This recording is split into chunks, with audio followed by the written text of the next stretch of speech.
dan yang kedua adalah yang biru ini procurement-nya. Terakhir adalah untuk construction dan operation-nya. Ya, ini akan kita integrasikan secara grup. Nah, khusus untuk procurement kita sudah mulai juga dengan pilot, ya, di mana kita membangun tadi tools-nya yang kita namakan supply, ya, yang harapan kita ke depan bisa berpotensi memang menjadi suatu B2B marketplace. Tapi itu mungkin ya future-nya lah ya. Paling tidak kita akan mulai dengan bagaimana kita memodernisasikan procurement di grup. Gitu. Kenapa ini kita ingin lakukan? Ya, karena tadi untuk sebetulnya lebih strategis lagi, selain memang yang paling utama adalah improve cost efficiency. Tadi saya sampaikan, dua transformasi besar Telkom itu adalah digitization and digitalization. Digitalization lebih kepada bagaimana kita men-secure revenue kita. Ya. Sedangkan digitization, bagaimana kita mengimprove juga cost efficiency. Jadi dua hal ini kita lakukan secara bersamaan. Nah, kalau kita integrasikan dalam proses ini tentunya adalah people, prosesnya, dan juga ada tools-nya. Oke, next. Nah, ini adalah benchmark-nya. Kita lihat juga beberapa telco dunia sudah melakukan ini, ya. Contohnya adalah Vodafone, salah satu perusahaan besar telco di dunia. Dia mengintegrasikan juga procurement-nya. Karena Vodafone ini perusahaannya banyak sekali tersebar di berbagai negara di Eropa, ya. Mereka integrasikan dengan global procurement-nya. Yang menarik lagi ini contoh adalah Orange di Prancis dan Deutsche Telekom di Jerman. Bahkan mereka membentuk joint venture company bareng supaya mendapatkan skala. Nah, mereka ini juga sudah mulai ingin masuk ke Indonesia. Jadi bagi Telkom gitu, ini cukup strategis juga. Karena kalau mereka masuk dengan procurement, tentunya ini bisa menjadi tantangan sendiri nanti bagi kita. Ya. Next. Nah, ini adalah rencana atau skenario mengenai bagaimana kita memodernisasikan procurement kita. Jadi kita akan mulai dengan joint procurement. Ya. Joint procurement, di mana kalau kita lihat posisi hari ini, yang namanya procurement itu dilakukan oleh masing-masing unit tersendiri Telkom. Telkom dengan anak perusahaan yang terkonsolidasi itu kita punya lebih dari 40 perusahaan. Semua melakukan sendiri, ya, yang di bawah ini. Nah, ini yang secara bertahap akan kita transformasikan ke arah center led, ya. Jadi next-nya adalah kita mencoba melakukan yang namanya joint procurement. Ya. Bagaimana procurement di antara grup ini kita bisa lakukan secara bersamaan. Ya. Paling tidak tadi kita bisa mendapatkan volume yang lebih besar lagi sehingga kita bisa melakukan negosiasi yang lebih baik. Ya. Nah, next-nya, ya, di center led, jadi semua nanti kita akan diintegrasikan. Tidak hanya spending analisisnya, ya, di tahap pertama ini, tapi juga ke kategori sourcing-nya, ke kategori strategi dan sourcing-nya. Gitu ya. Nah, ini konsep center led, dan memang arahnya kita tidak akan ke centralized, karena barang-barang di Telkom ini sangat bervariasi, ya. Dari yang sifatnya supporting sampai yang sangat spesifik, karena line of business kita juga sangat luas, ya. Tidak hanya telekomunikasi, tapi kita punya adjacent bisnis di IT, di media, di entertainment, gitu ya. Sehingga kita lebih memilih kepada center led, gitu ya. Jadi nanti sistemnya yang akan kita pisahkan. Nah, kita akan mulai di tahap awal ini dengan 5 kategori, yaitu seat management, vehicles, office supplies, professional service, dan marketing and sales, ya. Termasuk di professional service ini juga ada travel, gitu ya. Dan kita mulai juga dengan 8 subsidiaries, ya. Seperti sampaikan tadi, subsidiaries dengan cucunya kita ada 40-an, gitu ya. Jadi next-nya adalah kita akan gabungkan secara grup. Oke, next. Nah, ini adalah roadmap-nya, ya. Jadi kita sebetulnya tahap awal ini tadi saya sampaikan mulai dengan 5 kategori dan 8 anak perusahaan. Kita lakukan dengan pilot joint procurement, ya. Joint procurement. Next-nya, ya, kalau ini sudah berhasil, kita akan mencari lagi kategori-kategori lainnya yang kira-kira totalnya spending 30% dari Telkom Group, ya. Ini secara bertahap kategori kita tambah. Next-nya 80%-an, ya, spending Telkom dari kategori apa kita lakukan joint procurement.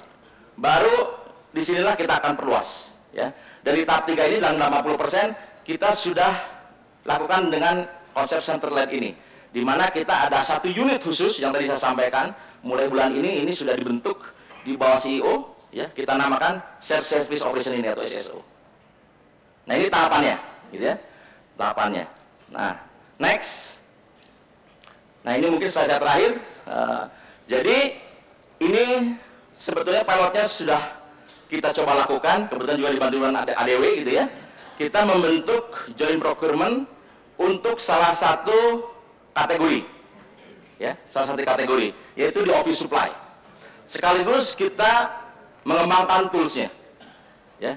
Dari sini, ya, sudah ada result gitu ya yang sudah kita peroleh, ya. Dan ini juga tadi 8 anak perusahaan, nanti kita akan coba perluas.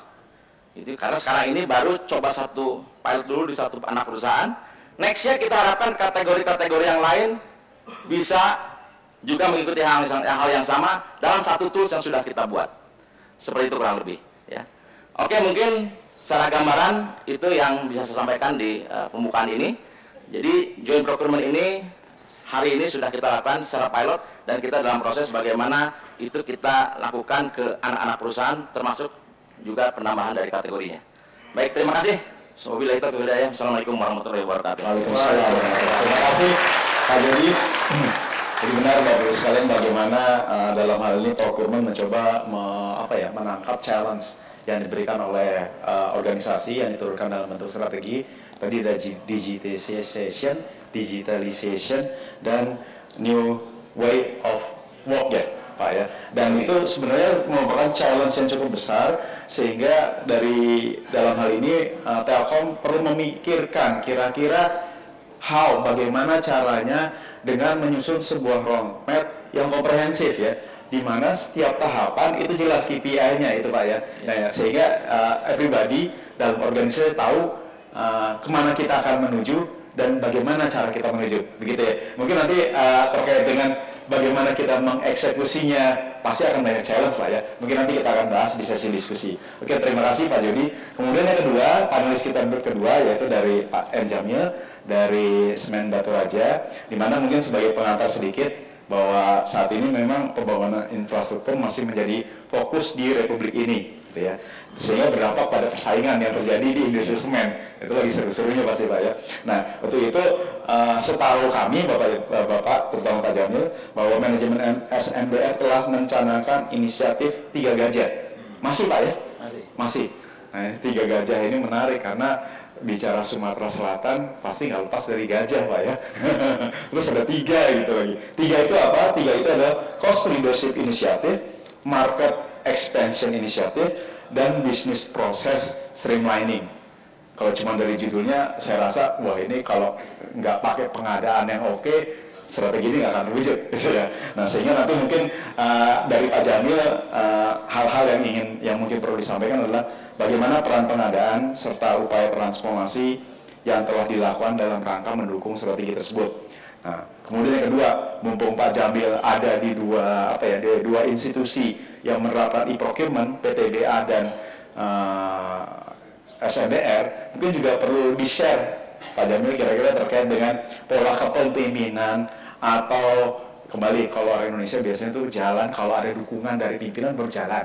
Gitu. Bagaimana komitmen yang bisa ditunjukkan BOD dalam mengelola transformasi tersebut. Dan yang terakhir sama tadi dengan Pak Jody yang ingin saya tanyakan, apa definisi modernisasi pengadaan versi SMBR? Demikian, semoga menjadi lebih jelas. Waktu dan tempat kami persilahkan Pak. Assalamualaikum warahmatullahi wabarakatuh. Waalaikumsalam warahmatullahi wabarakatuh. Selamat pagi, salam sejahtera bagi kita semua. Di sini saya sharing, saya tidak menyiapkan paparan Pak. Saya pikir karena tadi sudah cukup banyak materi yang disampaikan dari sisi kebijakan, apapun best practice. Mungkin dari tadi Pak Tato tadi sudah memperkenalkan, saya diundang, mungkin agak bingung juga ya. Saya terakhir di Semen Batu Raja awal masuk 3 tahun lalu sebagai Direktur Pemasaran, kemudian setahun terakhir sebagai Direktur Keuangan. Kemudian apa kaitannya dengan procurement gitu kan?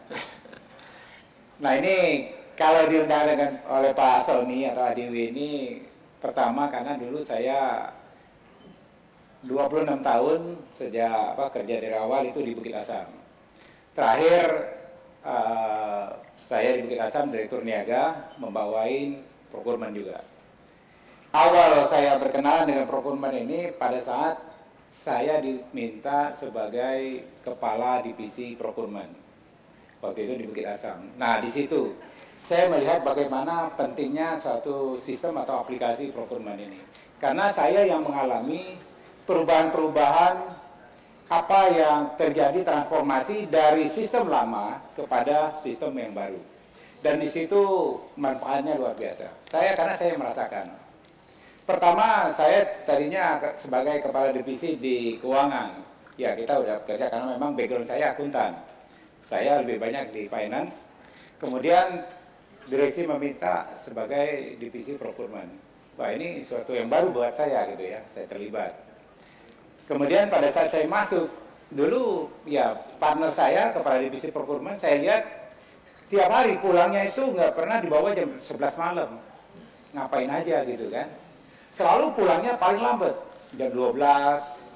Kami sekali-sekali lembur, tapi tidak tiap hari. Tapi kalau procurement kok tiap hari.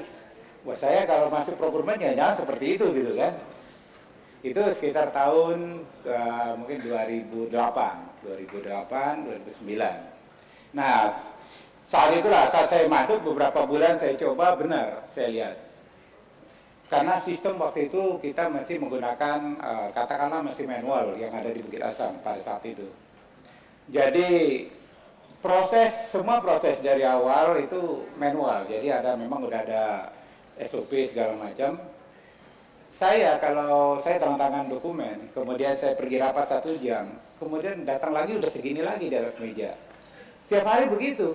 Wah, ini kapan kerjanya gitu ya? Kerjanya hanya, dan kita melihat proses itu ada yang udah 3 bulan, 6 bulan.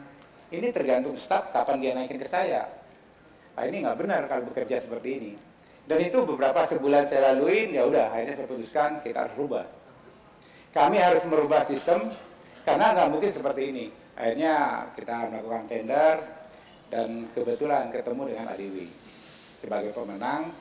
Kami implementasikan dan di situ baru tahun pertama baru kita implementasikan, kita bisa melakukan efisiensi dari sisi biaya itu ratusan miliar. Karena apa? Karena keterbukaan. Semua vendor yang tadinya memang ya kita melakukan secara manual, sekarang semua terbuka. Online kita lakukan, bisa kita lakukan e-auction.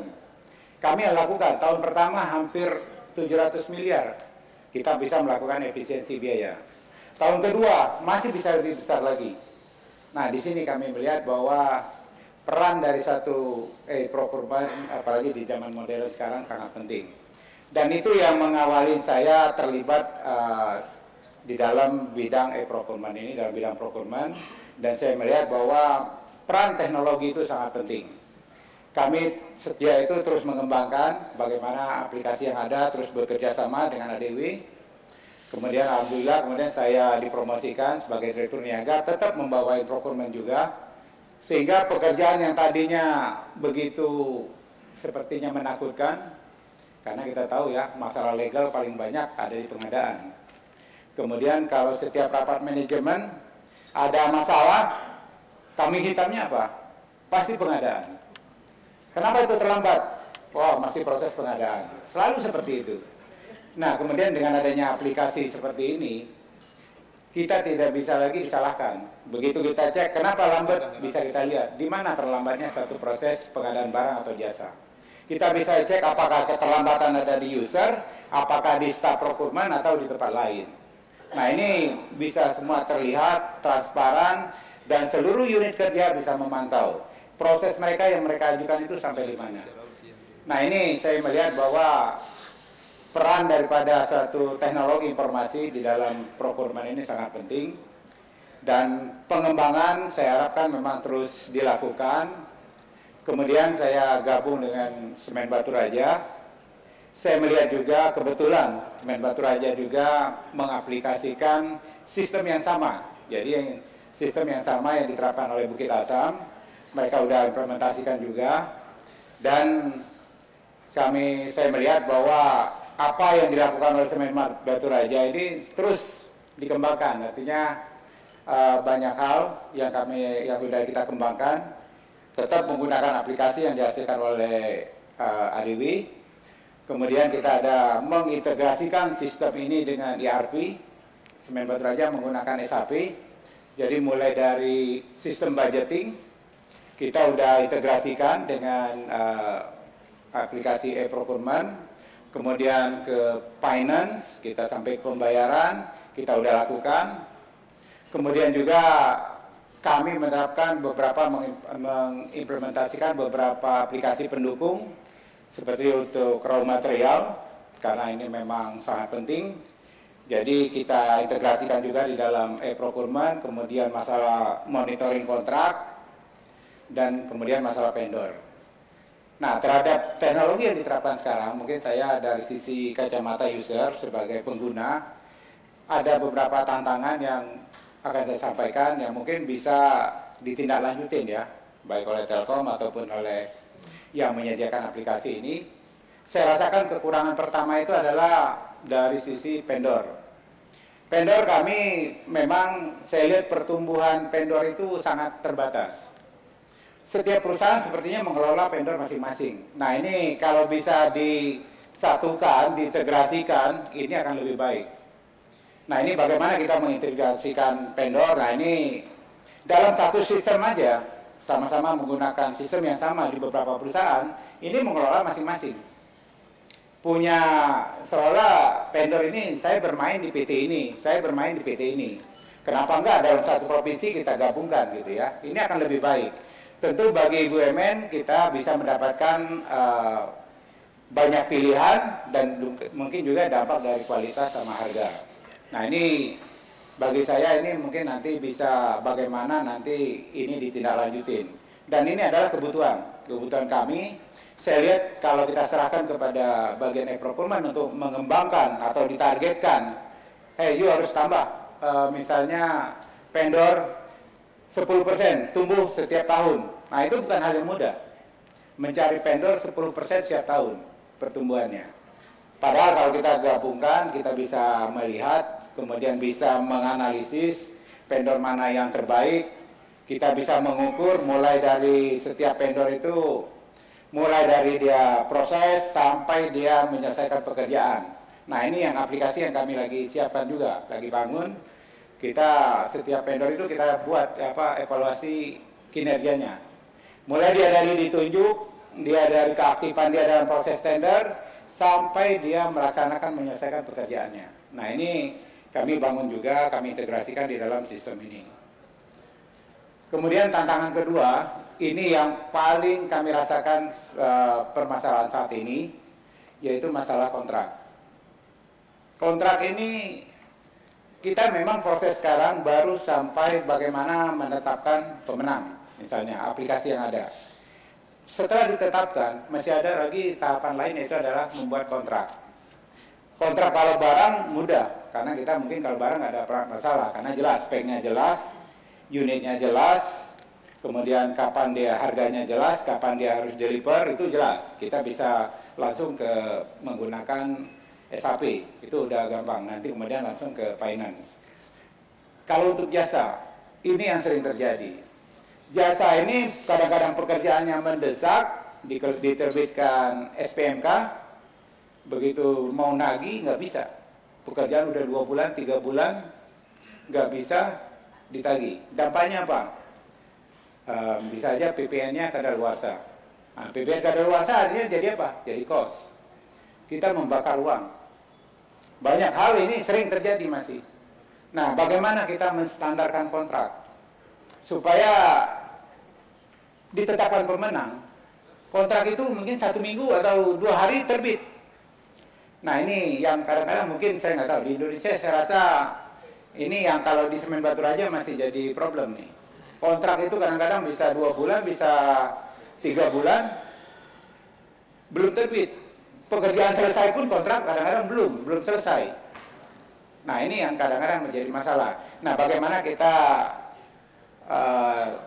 bisa, mungkin saya nggak tahu, memang kontrak ini bahasanya sangat ini ya, sangat tergantung kepada legalnya. Ada yang sangat tebal, ada yang sangat tipis. Tapi bagaimana kita menstandarkan kontrak ini sehingga proses pengadaan itu jangan dibuat rumit gitu. Proses kita udah percepat, mulai dari budgeting, proses sampai penetapan, tapi pas terakhir ini masih banyak batu-batu yang mengganjal di sini. Dan ini dampaknya apa? Begitu dampaknya seperti ini, akhirnya ke cost juga larinya. ke cost, kemudian ke kualitas pekerjaan, dampaknya adalah ke tender berikutnya. Nah ini karena pengalaman akhirnya kepercayaan daripada vendor, supplier kepada perusahaan. Nah ini bagaimana kita mengembangkan suatu sistem kontrak, kemudian monitoring daripada misalnya bank garansi, ini juga saya lihat di sistem yang sekarang belum ada. Ini bisa artinya kita bisa dengan cepat melihat bank garansi mana yang akan jatuh tempo, kapan, kemudian harus kita minta berapa lama sebelumnya, jangan sampai begitu adendum, problemnya bank garansinya udah habis. Begitu pekerjaan nggak selesai, mau klaim, kita nggak bisa. Nah ini problem-problem yang masih ada, yang saya harapkan bahwa aplikasi yang ada saat ini bisa terus dikembangkan. Tapi yang paling penting saya rasa, saya dari sisi finance, saya mengalami dari sisi saya mau bayar selalu masalah kontrak. Kontrak itu adalah selalu terlambat dan banyak kerugian perusahaan gara-gara PPN kadaluarsa. Karena aturannya 3 bulan dari berita acara belum diterbitkan, tagihannya belum dibayar, PPN-nya tidak bisa jadikan PPN masukan. Akhirnya apa? Jadi biaya, kemudian dari pihak vendor atau supplier tentu nggak mau dia nanggung biaya ini, dibebankan ke perusahaan. Nah ini yang kadang-kadang kita mengatasi hal ini. Saya memang jadi tantangan di dalam, di internal, bagaimana dibuat simpel gitu. Jangan dibuat rumit membuat suatu kontrak. Pekerjaannya udah jelas, hanya berbeda itu paling ruang lingkup, nilai, kemudian periode pekerjaan, term pembayaran. Kenapa nggak bisa distandarkan? Kenapa setelah ditunjuk butuh 3 bulan, 4 bulan baru proses, baru selesai? Nah ini memang pekerjaan banyak, pengadaan PO banyak. Tapi kan semua kalau dibuat secara manual pasti akan lama. Tapi kalau dengan sistem yang lebih baik, ini tentu akan lebih mudah. Nah ini pengalaman di Semen Batu Raja, karena ini tantangan yang kami masih hadapi sekarang. Masih Pak Tato, ini masih terus kami perbaikin. Kami terus menyempurnakan beberapa aplikasi pendukung, bagaimana supaya e-procurement ini, seperti tadi bilang bahwa sebagai value management, ini benar-benar kami melihat bahwa procurement ini bagian daripada inisiatif strategi manajemen. Kita mendapatkan cost terbaik, bagaimana kita efisiensi itu salah satunya adalah melalui procurement. Dan ini tentu kami harapkan bisa aplikasi ini terus dikembangkan, kami terus menambah berbagai fitur lagi, aplikasi pendukung, sehingga proses ini akan menjadi lebih baik. Saya rasa itu yang bisa saya sharing. Terima kasih. Wassalamualaikum warahmatullahi wabarakatuh. Waalaikumsalam warahmatullahi wabarakatuh. Terima kasih Pak Jamil atas paparannya. Jadi kalau Bapak Ibu sekalian, kalau kita lihat apa yang disampaikan Pak Jamil, sebenarnya kunci pengadaan dalam mendukung pencapaian kinerja organisasi itu adalah dengan menerapkan teknologi. Tapi bukan teknologi yang saya bahas. Yang saya bahas di sini adalah bagaimana dalam hal ini SMR melihat adanya peluang baru, melihat adanya tantangan baru, melihat adanya masalah baru untuk apa? Untuk improve di challenge stage tahapan berikutnya. Begitu Pak ya? Iya. Ya, karena tadi Pak Jamil melihat bahwa waduh, ini di kontrak kok masih mandek, padahal di proses sebelumnya udah cepat. Nah, karena kalau konsep supply chain management, ya kinerja supply chain, kinerja mata rantai itu dipengaruhi oleh kinerja rendah. Taruhlah procurement sudah mempercepat 50%, tapi kontrak bikin lambat 50%. Kinerjanya gimana? Ya kinerja kontrak yang lambat itu yang dicap sebagai kinerja pengadaan. Nah, Pak Jamil melihat hal itu, ya, mencoba improve dari permasalahan yang dijumpai. Ya, insya Allah Pak Jamil kita bisa bantu jadi promosi. Oke, next Bapak Ibu sekalian, panelis berikutnya, ya, Pak Edi dari Ancol, di mana mungkin pengantarnya seperti ini Bapak Ibu sekalian. Saat ini kita lihat Ancol menghadapi pesaing-pesaing baru, benar Pak ya? Pesaing baru yang bermunculan di mana-mana sebagai dampak perubahan style dari milenialis, ya. Milenial nggak perlu ke Ancol, dikasih handphone aja udah seneng, ya. Plus Nih ternyata mumpung Pak Bles nggak ada, jadi kita ngomongin Pemprov DKI. Pemprov DKI sekarang sudah menyediakan fasilitas bermain gratis. Ngapain ke Ancol jauh-jauh, yang gratis banyak, happy. Nah itu challenge yang dihadapi oleh Ancol. Sehingga akhirnya manajemen Ancol dalam hal ini mencoba mengembangkan segmen rekreasi dan properti yang sifatnya berkelanjutan. Ya kayaknya model-model dulu aja nggak cukup deh, harus berinisiatif, harus kreatif ya untuk meningkatkan layanan terbaik bagi para pengunjung. Nah pastinya project improvement itu butuh pengadaan. Nah kita ingin tanya nih kepada Pak Edi, kira-kira bagaimana agar pengadaan bisa selaras dengan upaya-upaya inisiatif strategis tersebut. Itu Pak, pertama. Kemudian sama dengan yang sebelum-sebelumnya. Yang kedua, dari hasil proses pembelajaran itu, kira-kira modernisasi pengadaan versi Ancol itu seperti apa? Mungkin itu, Pak Edi. Terima kasih. Waktu dan tempat kami persilakan. Ya, cek. Sudah. Ya, terima kasih. Bismillahirrahmanirrahim. Assalamualaikum warahmatullahi wabarakatuh. Waalaikumsalam. Sebelumnya saya atas nama Ancol terima kasih pada ADW yang sudah mengundang kami di sini ya. Sebenarnya begitu Pak Tri datang ke saya untuk minta jadi panel di sini, saya juga agak bingung Pak. Kok Ancol yang diundang ke sini? Saya lihat daftar pesertanya kok banyak perusahaan-perusahaan besar, kok kenapa Ancol yang diajak ke sini gitu? Mungkin ada Telkom, ada Batu Raja. Mungkin saya di sini Ancol sebagai anak kecil lah bisa dibilang gitu ya. Tapi Pak Tri bilang enggak Pak. Kita di sini pengen melihat transformasi Ancol gitu, dari mulai tahun 2014 mungkin yang hanya sekecil ini, makin lama kita transformasi procurement makin besar, makanya di sini kita diminta untuk sharing kepada teman-teman semua di sini. Saya yakin di sini semua teman-teman juga bisnis model untuk procurement mungkin bisa jadi sama ya, cuma mungkin di sini kita hanya beda volume sama item pekerjaan aja untuk yang procurement. Nah untuk procurement sendiri sedikit Ancol ini tadi Pak Bes mungkin sudah bilang ya, Ancol ini BUMD 72% itu dimiliki oleh Pemprov DKI, sisanya itu oleh publik. Jadi memang memang kita punya aturan pengadaan barang dan jasa sendiri, tapi kita untuk benchmarking kita tetap mengacu pada aturan dari pemerintah maupun dari pemerintah lokal di DKI gitu ya. Nah procurement sendiri di Ancol ini persis tadi yang dibilang sama Pak Bles itu, kita berada langsung di bawah direktur utama ya. Jadi sejak beberapa tahun belakangan ini kita sudah pindah posisi. Jadi kita bertanggung jawab langsung kepada direktur utama, tidak kepada direktur yang lain. Jadi kita setara dengan human capital dan corporate secretary kalau di Ancol. Jadi kita reportnya langsung ke direktur utama. Outputnya apa sih untuk yang divisi procurement di Ancol itu? Jadi kita di sini bertanggung jawab mulai dari pembuatan HPS, pelaksanaan tender sampai kontrak. Jadi kontrak itu tanggung jawab dari Departemen Procurement. Jadi KPI dari divisi procurement Ancol itu berapa lama sih waktu yang diperlukan mulai dari kita menerima purchase request sampai kita pembuatan HPS, lelang sampai keluar kontrak. Itu kita dinilai KPI dari divisi saya itu seperti itu. Jadi misalnya penunjukan langsung, target kita misalnya 2 minggu, misalnya gitu kontrak harus sudah selesai. Misalnya untuk lelang umum misalnya 3 minggu, misalnya seperti itu. Jadi kita KPI dilihat dari berapa cepat kita bisa delivery itu, mulai dari ada permintaan barang sampai kita kasih kontrak ini ke user untuk dilaksanakan gitu ya. Nah sebagai gambaran juga sebenarnya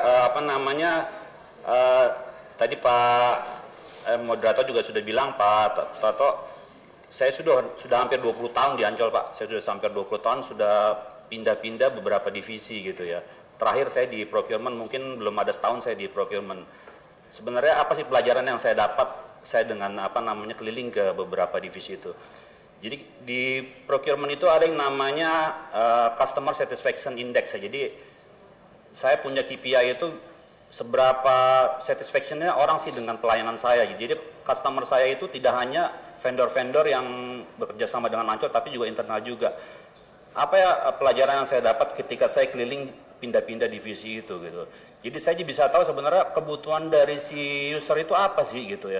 Kenapa waktu dulu misalnya saya sebelum di procurement saya di dunia fantasi merasa kok ini procurement lama banget ya, saya minta barang kok dua bulan baru bisa delivery ke saya gitu. Makanya Dengan saya misalnya sudah pindah beberapa posisi itu, saya jadi tahu, oh gimana sih caranya supaya saya bisa melayani orang-orang itu bisa cepat gitu. Ya, apa sih yang misalnya yang bisa saya potong proses-proses itu supaya misalnya saya bisa delivery dengan cepat ke user-user saya gitu. Itu maksudnya pelajaran besar yang bisa saya dapatkan ketika saya keliling-keliling divisi-divisi lain sebelum akhirnya saya di divisi procurement. Next. Nah ini mungkin mirip ya dengan yang tadi disampaikan oleh Pak Roni ya. Jadi kita di sini punya pedoman sendiri, dasarnya itu SK dari keputusan direksi Ancol.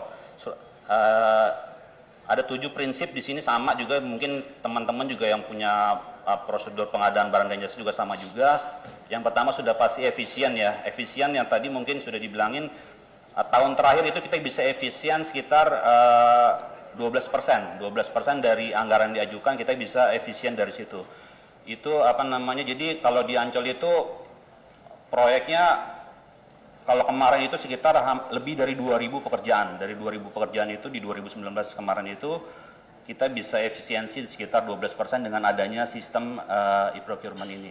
Yang kedua apa efektif, maksudnya sudah pasti kita bisa mendapatkan barang dan kualitas yang baik, yang sesuai dengan yang kita mau, dengan harga yang wajar, dan syukur-syukur bisa harga yang apa namanya yang murah gitu ya. Terus sudah pasti transparan, informasi kita sebar ke semua orang ya. Jadi siapapun vendor yang sudah mendaftar itu akan mendapatkan informasi yang sama. Jadi begitu ada vendor-vendor yang mendaftarkan di sistem e-procurement Ancol, dengan tentu saja dengan beberapa persyaratan, otomatis mereka akan terinfo segala macam informasi tentang pengadaan yang ada di Ancol. Nah, sebagai informasi sekarang ini di Ancol itu sudah mungkin lebih dari 1.800 vendor yang sudah terdaftar. Salah satunya mungkin dari tempatnya Pak Jody dari Telkom Indonesia juga sudah mendaftar di tempat kita, jadi untuk ikut salah satu apa namanya tender yang ada di pembangunan Jaya Ancol. Terus sudah pasti harus bersaing, harus apa namanya fair ya. Jadi aturan itu berlaku untuk siapapun. Jadi siapapun yang sudah masuk ke join di e-procurement Ancol akan diberlakukan apa namanya aturan yang sama. Dan terakhir apa namanya kita mengacu pada aturan yang ada. Jadi di sini kita patokannya yang tadi saya bilang surat keputusan direksi dari Ancol, tentu saja apa namanya mengacu benchmark kita tetap tadi yang sudah saya bilangin ke apa namanya peraturan pemerintah maupun dari peraturan gubernur. Next. Nah ini tadi saya bilang Ancol mulainya dari yang kecil ya. Jadi kita sudah kerjasama dengan ADW itu dari tahun 2014. Kita kick off-nya itu di 2014, itu dari versi 1 itu baru hanya integrasi dengan finance. Jadi kalau dulu sebelum ada e-procurement, jadi orang mengajukan pengadaan, tiba-tiba di ujung SPK sudah keluar, anggarannya kurang gitu. Karena kenapa bisa kurang? Bisa jadi pada saat unwishing misalnya ada item yang ditambah, ternyata anggarannya 100, dirubah-rubah pas unwishing, ternyata 110 keluar kontrak. Anggaran kurang. Makanya dengan adanya sistem ini tidak akan terjadi seperti itu lagi, karena kita sudah integrasi dengan finance system. Jadi sudah dipastikan bahwa purchase request yang diajukan oleh si user itu ada anggarannya. Jadi kalau tidak ada anggarannya sudah pasti tidak bisa mengajukan permohonan barang atau jasa gitu. Itu di 2014. Kemudian kita bertransformasi lagi di 2015, itu ada integrasi dengan asset management. Jadi di sini kita di sini ada divisi general asset ya, general asset.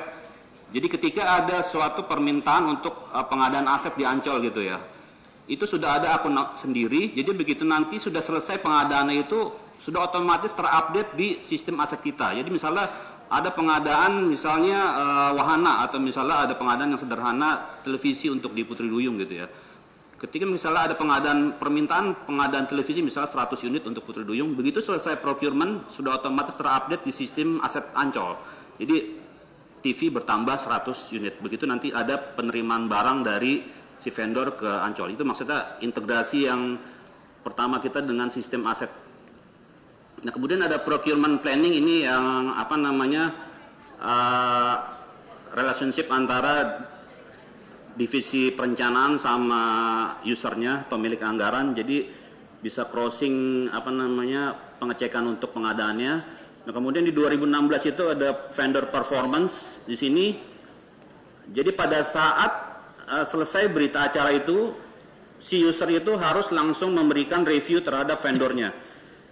Jadi begitu selesai bikin berita acara, sebelum di close itu ada semacam penilaian untuk vendor yang bersangkutan. Jadi sudah otomatis terupdate. Jadi kita misalnya saat ini pun saya tahu misalnya vendor A itu reputasinya seperti apa, sudah bisa kita langsung trace di sistem. Jadi karena setiap user itu menandatangani atau mengapprove dari si berita acara itu, sudah otomatis mereka harus mereview dari si vendor itu gitu. Kemudian ada pengadaan mandiri untuk proyek-proyek yang misalnya yang agak sulit untuk ditentukan harga satuannya. Ada e-auction juga. Jadi e-auction ini maksudnya lebih kepada proyek khusus ya. Jadi untuk nilai-nilai di atas 50 miliar kita ada 2 kali tender. Jadi tender pertama sama tender kedua. Itu detailnya juga ada. Kemudian di 2017 kita juga bertransformasi lagi, menambah besar lagi menjadi digital kontrak. Jadi begitu sudah ketahuan pemenangnya, jadi otomatis karena ada tanggung jawab dari divisi procurement itu juga mengeluarkan kontrak juga ya. Jadi kontrak itu sudah langsung masuk ke sistem procurement kita juga. Jadi review antar user dengan divisi dari legal semuanya masuk ke sistem procurement. Jadi tidak ada lagi kontrak yang miss gitu ya. Semuanya terdetek. Jadi performance dari masing-masing orang yang mereview kontrak itu juga ada. Karena di procurement kita ini performance dari seluruh user itu ada. Jadi misalnya kalau saya performance misalnya rata-rata respon time saya misalnya berapa sekarang? 2 jam misalnya gitu. Misalnya ada si A juga 2 jam. Jadi ketahuan kalau misalnya ternyata ditemukan misal satu proyek ini kok kontraknya nggak selesai-selesai, tinggal buka aja di sistem. Misalnya lamanya di si A nih udah 3 hari dia nggak review kontrak gitu. Makanya ini kenapa kontrak kita masukkan juga ke sistem kita. Jadi untuk mengetahui juga performance dari masing-masing individu. Juga dengan begitu mereka jadi jadi tahu gitu, misalnya terupdate. Karena setiap hari kita kirim notifikasi ke masing-masing user itu. Jadi kalau misalnya hari ini saya ada pekerjaan yang masuk ke sistem saya gitu, ke username saya. Jadi otomatis itu tiap pagi itu kita akan diingatkan oleh email. Jadi Anda diminta untuk mereview kontrak atau untuk mereview pemenang atau segala macam. Jadi itu fungsinya dari dimasukkan ke sistem kita. Ada vendor memo juga di situ. Jadi yang selama ini kita memberikan memo secara manual, ini performance. Jadi pada saat pekerjaan itu bisa langsung masuk ke e-procurement kita. Jadi saya juga bisa tahu di sini misalnya vendor si A itu kondisinya baik atau enggak dilihat dari sistem procurement kita gitu. Kemudian di 2018 itu kita ada beberapa revisi di e-procurement Ancol, beberapa pasal-pasal untuk menyederhanakan maupun untuk memotong proses juga kita lakukan di situ. Nah, kemudian juga ada berita acara juga yang tadinya manual kita juga sudah rubah menjadi elektronik ya. Jadi yang selama ini kertas-kertas fisik, sekarang misalnya vendor itu bisa ngeprint di rumah untuk berita acara itu. Jadi menyederhanakan sistem juga. Jadi ini juga memotong proses pengadaan. Jadi bagi Ancola juga nggak terlalu banyak kontak dengan vendor, kan bahaya juga Pak.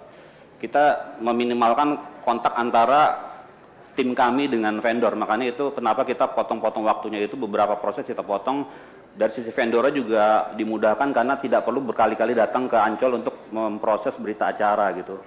Kemudian di 2019 kita juga pertama kalinya mengadakan vendor gathering. Kita kumpulkan kemarin hampir 1000 vendor yang kita undang untuk sharing kira-kira keluhannya atau masukannya buat Ancol maupun untuk pengembangan pengadaan di Ancol. Jadi intinya win-win solution. Jadi misalnya Ancol diuntungkan, vendor juga diuntungkan gitu. Kemudian juga kita ada kerjasama dengan financial institution. Ini yang sedang digalakan oleh pemerintah DKI. Jadi ada sinergi BUMD. Di sini kita sudah kerjasama dengan Bank DKI. dalam hal apa namanya penyediaan dana project untuk vendor-vendor Ancol. Jadi kita sharing informasi. Jadi misalnya nanti ada vendor Ancol yang kira-kira butuh pendanaan, bisa langsung kontak dengan Bank DKI. Kita juga kerjasama dengan Jamkrida dan Akseleran untuk jaminan pelaksanaan maupun jaminan penawaran. Kemudian di 2020 yang terakhir kita ada rencananya ada e-invoice. Jadi ini juga mengurangi mempercepat proses juga karena mereka bisa cetak tanda bukti penerimaan invoice sendiri. Nanti kita juga rencana ada e-katalog di tahun ini. Addendum kontrak yang selamanya ini masih manual, kita juga memasukkan juga nanti ke sistem e-procurement kita, jadi semuanya bisa kita lacak. Sama yang terakhir itu ada kontrak payung ya, jadi yang tadi dibilang kalau selama ini misalnya masing-masing misalnya Dunia Fantasi, Atlantis maupun Taman Impian itu misalnya contohnya pengadaan paving block gitu ya, harganya bisa beda-beda Pak. Harapannya nanti begitu ada payung kontrak itu, kontrak payung, semuanya diharapkan jadi sama gitu.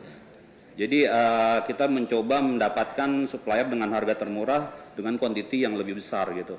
Makanya bergen kita kenapa bisa murah ya karena kuantitinya kita satukan. Kalau dulu masing-masing unit itu pengadaan masing-masing kita, sekarang kita satukan. Mungkin yang terakhir. Nah, ini yang saya bilang ada integrasi sistem untuk yang di Ancol ya. Jadi e-procurement ini tidak berdiri sendiri. Kita sudah mulai terintegrasi dengan sistem-sistem lain. Yang pertama dia ada financial system, sudah terhubung dengan e-procurement. Jadi jika suatu pekerjaan itu tidak ada anggarannya, sudah pasti tidak bisa bikin permintaan barang. Dengan aset manajemen kita juga sudah integrasi. Dengan maintenance system kita juga sudah Pak. Jadi contohnya di dunia fantasi kita kira-kira ketika misalnya sudah waktunya ganti oli gitu ya wahana, itu sudah ada warning di sistem GDI kita. Begitu GDI ada warning, langsung masuk ke e-procurement, pengadaan barang. Pengadaan barang begitu sudah selesai, masuk lagi nanti stok barangnya itu masuk ke sistem GDI. Jadi interkoneksi antar sistem gitu Pak. Dengan Ancol.com kita juga sudah integrasi karena informasi mengenai e-procurement juga sudah bisa diakses di Ancol.com, sama inventory management yang tadi saya bilang begitu sudah serah terima barang otomatis updating inventory itu langsung berubah ya.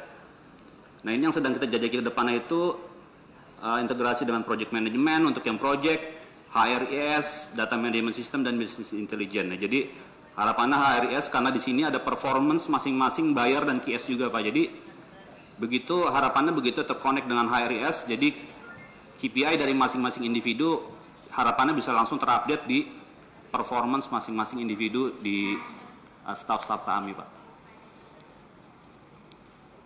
Nah ini yang untuk yang pengembangan ke depan ada reduce process time untuk harapannya bisa motong untuk yang RFQ 2 hari, untuk berita acara kita bisa potong 7 hari Pak. Jadi yang biasanya mungkin 3 minggu untuk proses sampai kontrak kita bisa potong bisa jadi 2 minggu gitu. Jadi pemotongan proses itu kita juga di tahun ini ada kontrak payung untuk beberapa item pekerjaan.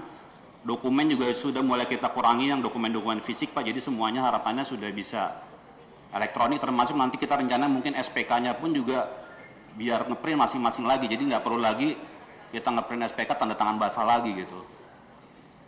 Sama yang e-katalog yang terakhir. Ya mungkin dari saya Ancol demikian Pak, mungkin setelah ini kita bisa sharing kira-kira apa yang bisa kita diskusikan. Terima kasih. Assalamualaikum warahmatullahi wabarakatuh. Waalaikumsalam warahmatullahi wabarakatuh. Terima kasih Pak Edi Prasetyo atas paparannya. Jadi mungkin satu hal yang saya catat Pak Edi, kebetulan ini mungkin berkah juga ya bahwa Pak Edi sebelumnya around another function di Ancol gitu ya, sehingga secara mindset sudah kebentuk ekspektasi user. Nah ini yang penting, bagaimana orang pengadaan bisa memahami ekspektasi user. Karena seringkali pada saat kita di pengadaan kita seperti ada di dunia lain.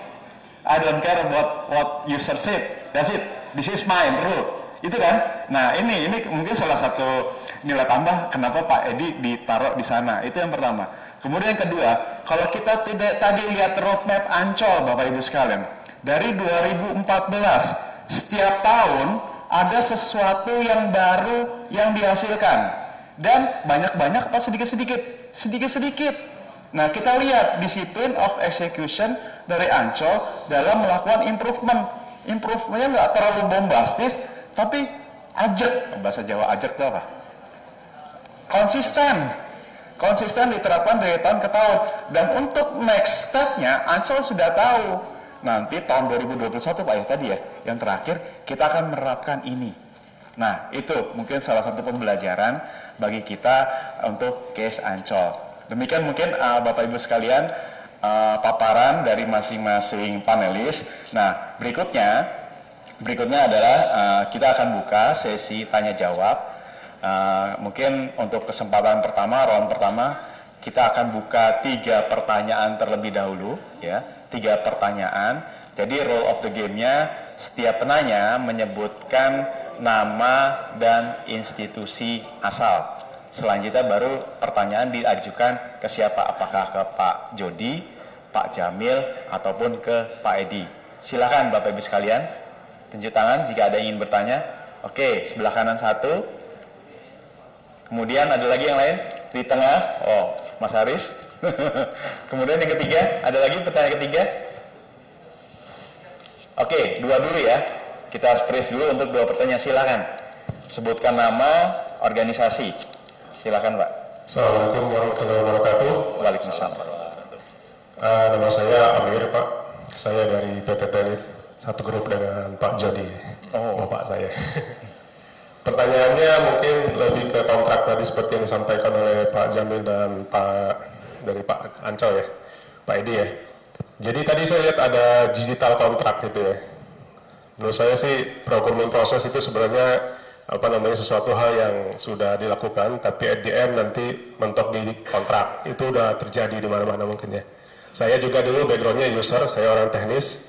Saya dari engineering, saya di operation, tiba-tiba saya diutus atau dimutasi ke procurement. Jadi saya tahu persis gitu, wow ternyata begini ya, oke gitu. Nah untuk kontrak ini Pak Edi, apakah kontrak itu di-share juga, maksudnya gini, di-share dengan pihak vendor, jadi pada saat sebelum ada atau invoicing gitu ya, itu udah di-share bahwa ini adalah kontrak standar Ancol yang harus disepakati gitu. Karena kan bahasa kontrak itu masing-masing Pak. Jadi dari legal A dia seperti ini, legal B seperti ini, atau Ancol dan A itu berbeda-beda gitu. Akhirnya nanti kita lama itu proses itu. Negosiasi segala macam, bisa take time sebulan, 2 bulan, atau paling cepat mungkin seminggu gitu ya. Kalau udah vendornya biasa melakukan procurement dengan Ancol misalnya gitu. Nah pertanyaan saya adalah, apakah digital kontrak ini emang komunikasinya berbentuk digital antara legal vendor atau mitra dengan Ancol sendiri gitu? Sehingga bagaimana sih prosesnya gitu? Apakah emang ada KPI gitu? Pak, Bapak mau nggak mau harus terimalah kontrak digitalnya kita gitu, kontraknya standar kita Bapak, saya kasih waktu 2 hari gitu misalnya gitu ya. Pokoknya Bapak terima gitu. Atau emang nanti ada lagi kayak manual gitu, email-emailan dan seterusnya. Atau emang di-record di situ semua gitu. Jadi itu seperti evidence itu, seolah-olah digital ini menjadi evidence untuk antara vendor dan Ancol. Demikian Pak, makasih Pak. Assalamualaikum warahmatullahi wabarakatuh. Terima kasih Pak Amir. Jadi tadi bertanya mengenai kontrak ya. Ada isu juga kontrak ya di sana ya. Nanti mungkin Pak Edi bisa langsung menanggapi. Pertanyaan kedua, Mas Haris BPKH silakan. Baik, terima kasih Bapak Moderator. Assalamualaikum warahmatullahi wabarakatuh. Izinkan kami memperkenalkan diri, saya Haris dari Badan Pengelola Keuangan Haji. Mungkin sekaligus juga memperkenalkan kepada Bapak Ibu sekalian bahwa hari ini pemerintah kita sudah ada badan tersendiri yang mengelola keuangan haji. Kebetulan kami dari divisi pengadaan Pak. Tadi kalau menyimak dari paparan para panelis itu luar biasa sekali secara konsep gitu ya Pak. Tapi mungkin saya akan coba minta masukan dari Bapak Ibu sekalian mengenai konsep. Mungkin tentu kita tahu konsep yang besar, sistem yang besar juga perlu orang-orang yang besar di belakangnya gitu ya. Mungkin dalam bahasa sederhananya bagaimana kita didukung oleh orang-orang yang kompeten gitu ya Pak. punya kompetensi yang memadai. Nah mungkin kami ingin dapat masukan dari Bapak Ibu sekalian, bagaimana sih sebetulnya di organisasi Bapak Ibu itu membina kompetensi para pelaku pengadaannya, sehingga tadi mungkin kasus terakhir yang disampaikan oleh Pak Kato, bahwa kadang-kadang orang pengadaan itu tidak memahami apa yang dibutuhkan oleh usernya. Padahal problemnya juga bisa jadi bahwa yang membutuhkan pun tidak bisa betul-betul mendefinisikan dia sebenarnya butuhnya apa. Ya. Mungkin itu Pak, terima kasih atas kesempatannya. Wassalamualaikum warahmatullahi wabarakatuh. Waalaikumsalam warahmatullahi wabarakatuh. Terima kasih Mas Haris. Ini karena saya sering berinteraksi dengan beliau, jadi kalau udah sering ketemu saya nyebutnya mas-mas aja gitu ya. Jadi pertanyaan Mas Haris mungkin nanti bisa di-share, dijawab juga oleh Bapak panelis sekalian terkait dengan bagaimana sih caranya mengembangkan kompetensi SDM pengadaan itu ya. Karena itu adalah bagian dari salah satu unsur dalam modernisasi pengadaan. Oke, ada penanya ketiga? Tidak? Oke, untuk sementara mungkin langsung saja untuk penanya pertama tadi terkait dengan digital procurement untuk kontrak ya. Silakan mungkin Pak Edi. Ya, silakan. Terima kasih Pak Amir ya. Pak Amir, jadi sini kita sharing lagi ya Pak ya. Jadi mungkin ini juga nanti bisa jadi kerjaan tambahan dari ADW nih untuk yang improvement ke depan. Pintar memang ADW nih. Mengundang kita ke sini. Jadi sebenarnya sekarang itu kita feedbacknya itu baru hanya internal Ancol ya Pak, untuk yang review kontrak ya. Jadi walaupun sudah di ending, misalnya sudah ada penetapan pemenang, itu langsung masuk ke proses di Pro namanya review kontrak. Jadi review kontrak itu antara user dengan divisi legal sama divisi procurement. Mereka akan review semua itu ya. Memang kita belum melibatkan dari si vendornya, jadi kita hanya internal sendiri. Ya, tapi sebenarnya kita memang sebenarnya sudah punya draft kontrak standar ya, tapi masih dimungkinkan jika misalnya ada kesepakatan lain pada saat unwishing itu ada perubahan, misalnya mereka minta down payment kah, atau misalnya termin pembayaran seperti apa gitu. Kenapa misalnya kita nggak harus misalnya selalu memberikan draft kontrak itu kepada si vendor, karena sebenarnya pada saat unwishing pun sudah ada klausul-klausul yang kita bicarakan sebelumnya gitu. Karena kan yang paling penting misalnya bagaimana sih termin pembayarannya gitu, itu sudah dijelaskan pada saat unwishing. Misalnya berapa persen down payment kah, misalnya progres 50% dibayar berapa, itu sudah dijelaskan. Termasuk misalnya ada klausul-klausul khusus yang kira-kira harus dituangkan di kontrak, itu kita sebenarnya sudah didiskusikan itu pada saat unwishing. Kita ada berita acara unwishing, nah itu nanti akan diupload ke sistem. Nah pada saat berita acara unwishing, kesepakatan pada saat kita penjelasan pekerjaan itu masuk ke sistem, nanti bagian dari kontrak manajemen kita itu yang akan mereview. Jadi dari hasil si unwishing itu akan direview dalam bentuk jadi kontrak. Jadi kenapa kenapa saya bilang tidak perlu lagi diinfokan ke vendor ya, karena sebenarnya apa yang dituangkan di kontrak kita sekarang itu sebenarnya sudah hasil kesepakatan pada saat kita menjelaskan pekerjaan itu gitu. Jadi sebenarnya itu sudah masuk situ. Nah misalnya yang tadi dibilang harus di-share, sejujurnya saat ini sistem Ancol itu men-sharekan masih dalam bentuk manual masukan ke dokumen tender berbarengan dengan misalnya dengan bill of quantity maupun dengan gambar segala macam. Itu untuk proyek-proyek khusus kita masukkan draft kontrak. Cuma yang tadi saya bilang tadi, sebenarnya apa dari isi kontrak itu sudah hasil kesepakatan pada saat kita menjelaskan pekerjaannya. Seperti itu Pak. Ada lagi Pak tanggapannya Pak? Ya, jadi selama ini emang lancar-lancar aja ya, artinya kalau spek pada saat kita analyzing, pada saat kita menyampaikan spek dan seterusnya itu kan emang biasanya panelis mitra itu udah oke gitu ya. Tapi ada bahasa-bahasa kontrak di luar itu yang biasanya menjadi bahan debatable gitu. Misalnya kalau kami di telco itu ada kayak SLA dan seterusnya, udah dijelasin seperti ini gitu. Tapi ada aja kadang-kadang antara legal dan teknis ini kan beda gitu persepsinya ya. Kalau saya mendefinisikan ini sebagai A gitu, sometimes legal bilang oh nggak bisa A, ini A absen gitu misalnya gitu. Jadi itu kadang-kadang text time gitu. Tapi kalau mungkin pengadaan-pengadaan tertentu yang mungkin di Dayanto pernah nggak ngadapin hal-hal seperti itu Pak? Artinya Bapak sampai text time mungkin seminggu gara-gara ngebahas tentang konten kontrak gitu Pak. Iya Pak, itu dimungkinkan Pak untuk review lagi Pak, karena kemarin juga kita minggu lalu juga baru menemuin kasus seperti itu juga. Kita sudah bikin draftnya, padahal sudah sesuai dengan keputusan dari lelang, kita serahkan ke vendor, ternyata masih ada review. Itu dimungkinkan lagi, jadi kita mereview kontrak lagi Pak. Jadi nanti sistemnya masih manual Pak, jadi draft kontrak itu kita berikan ke si vendor, mereka review. Kalau misalnya review nggak ketemu-temu juga, biasanya kita undang mereka untuk datang Pak. Jadi si vendor itu kita suruh datang, ketemu dengan tim legal kita, tim kontrak kita dari procurement, kita ketemu bareng dengan user juga Pak, mensepakati si kontrak. Jadi sebenarnya draft kontrak yang Ancol punya itu pun tidak saklek mutlak gitu Pak, jadi dimungkinkan untuk dirubah gitu, sesuai dengan kesepakatan dengan si vendor maupun dengan si user. Jadi untuk kasus-kasus khusus itu biasanya memang benar tadi yang Bapak bilang tadi, kita undang si vendor itu untuk datang Pak, jadi itu mungkin lebih mempersingkat waktu dibandingin tektokan melalui email, kira-kira review kontrak seperti apa, mendingan datang sekaligus ketemu, 1 hari selesai Pak. Jadi dimungkinkan Pak. Jadi tapi karena itu sejujurnya untuk proyek-proyek khusus Pak. Jadi untuk proyek-proyek umum, apalagi misalnya kita melihat si vendor-vendor yang peserta ini sudah sering ikut di Ancol, biasanya kita sudah tidak perlu lagi share draft kontrak karena mereka sudah tahu Pak isinya apa. Tapi kalau misalnya untuk pekerjaan-pekerjaan baru yang kita yakini bahwa si vendor-vendor ini memang belum tahu draft kontrak, biasanya dari si user itu men-share dulu ke si vendor itu secara manual Pak, bukan dalam satu sistem e-procurement.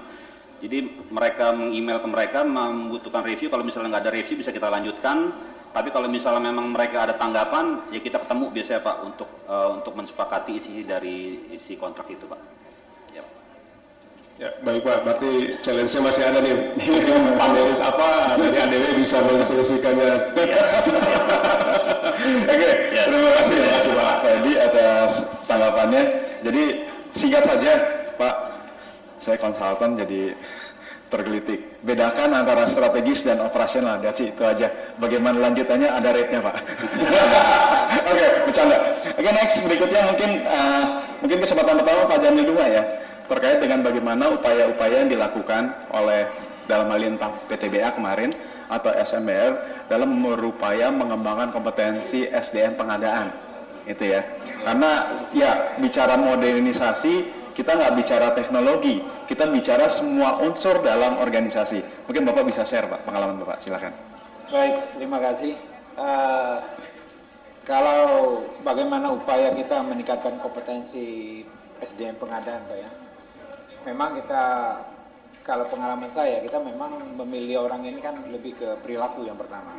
Ya, karena ini terkait dengan SOP udah jelas bagaimana kita mencari orang yang bisa melaksanakan ini.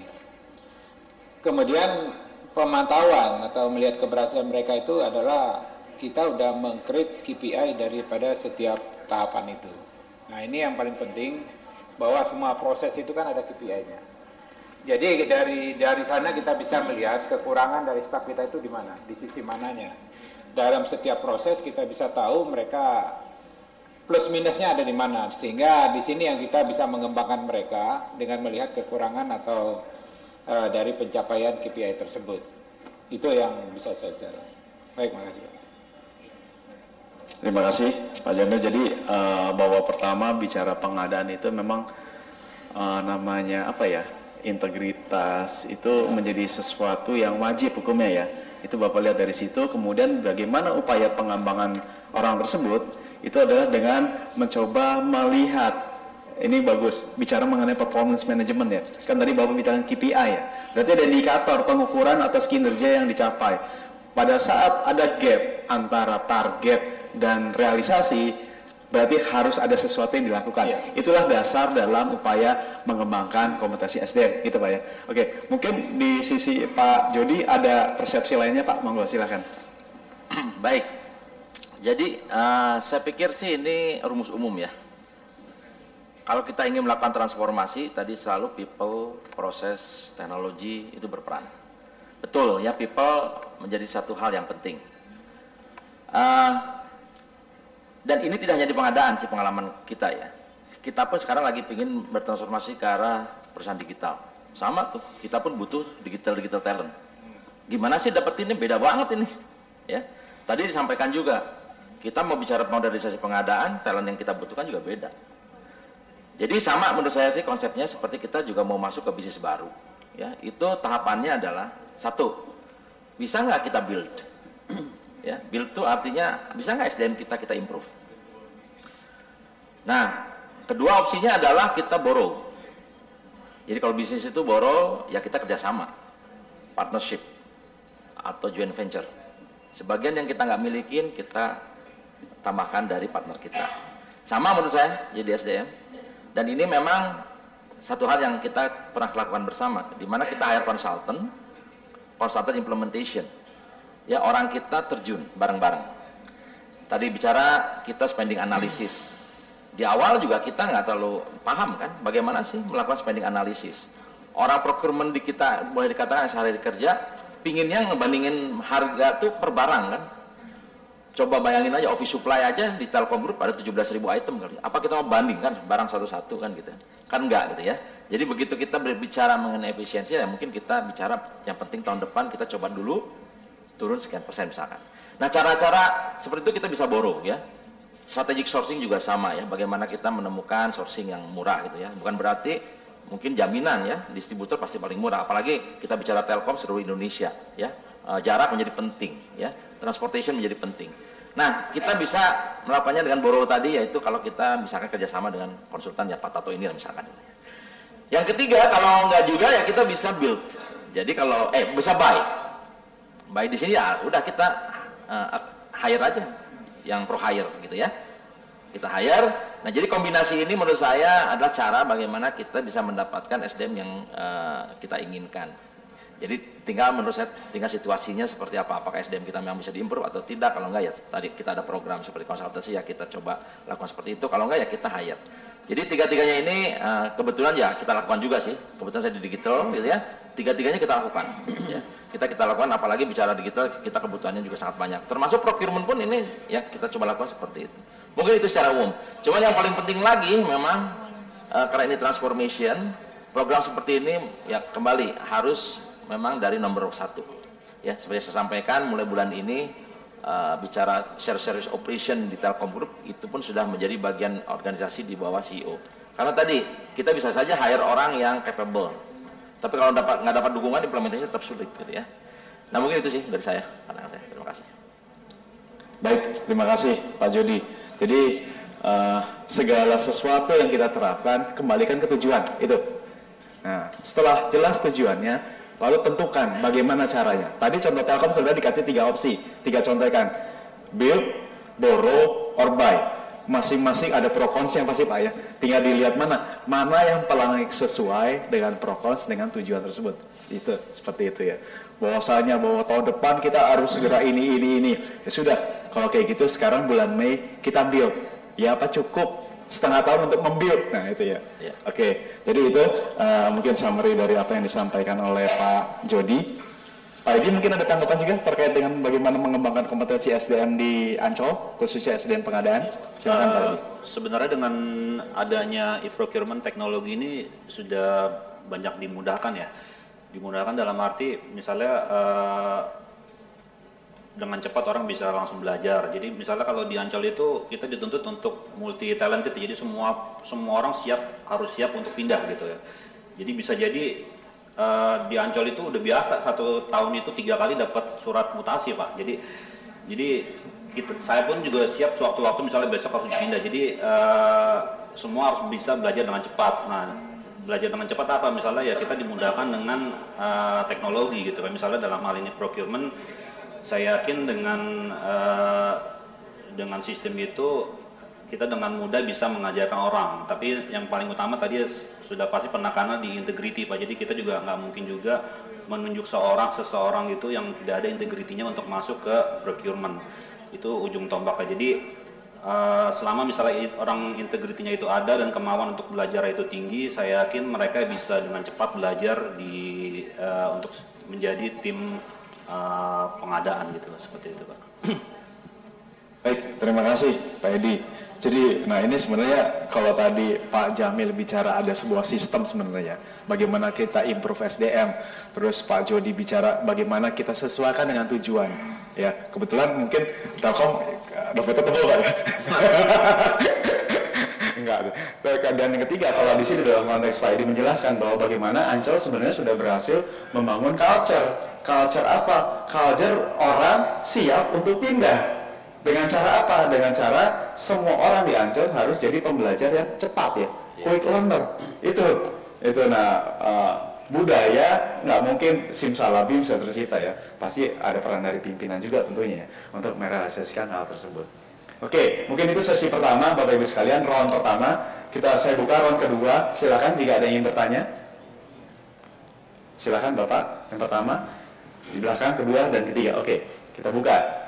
Round kedua, silakan dari Bapak yang di depan dulu, terus yang di belakang, yang di depan lagi. Silakan Pak. Oke, perkenalkan Pak, nama saya Martua Hamis Siregar Pak. Oh, Martua. Dari PT Pemuja Ancol.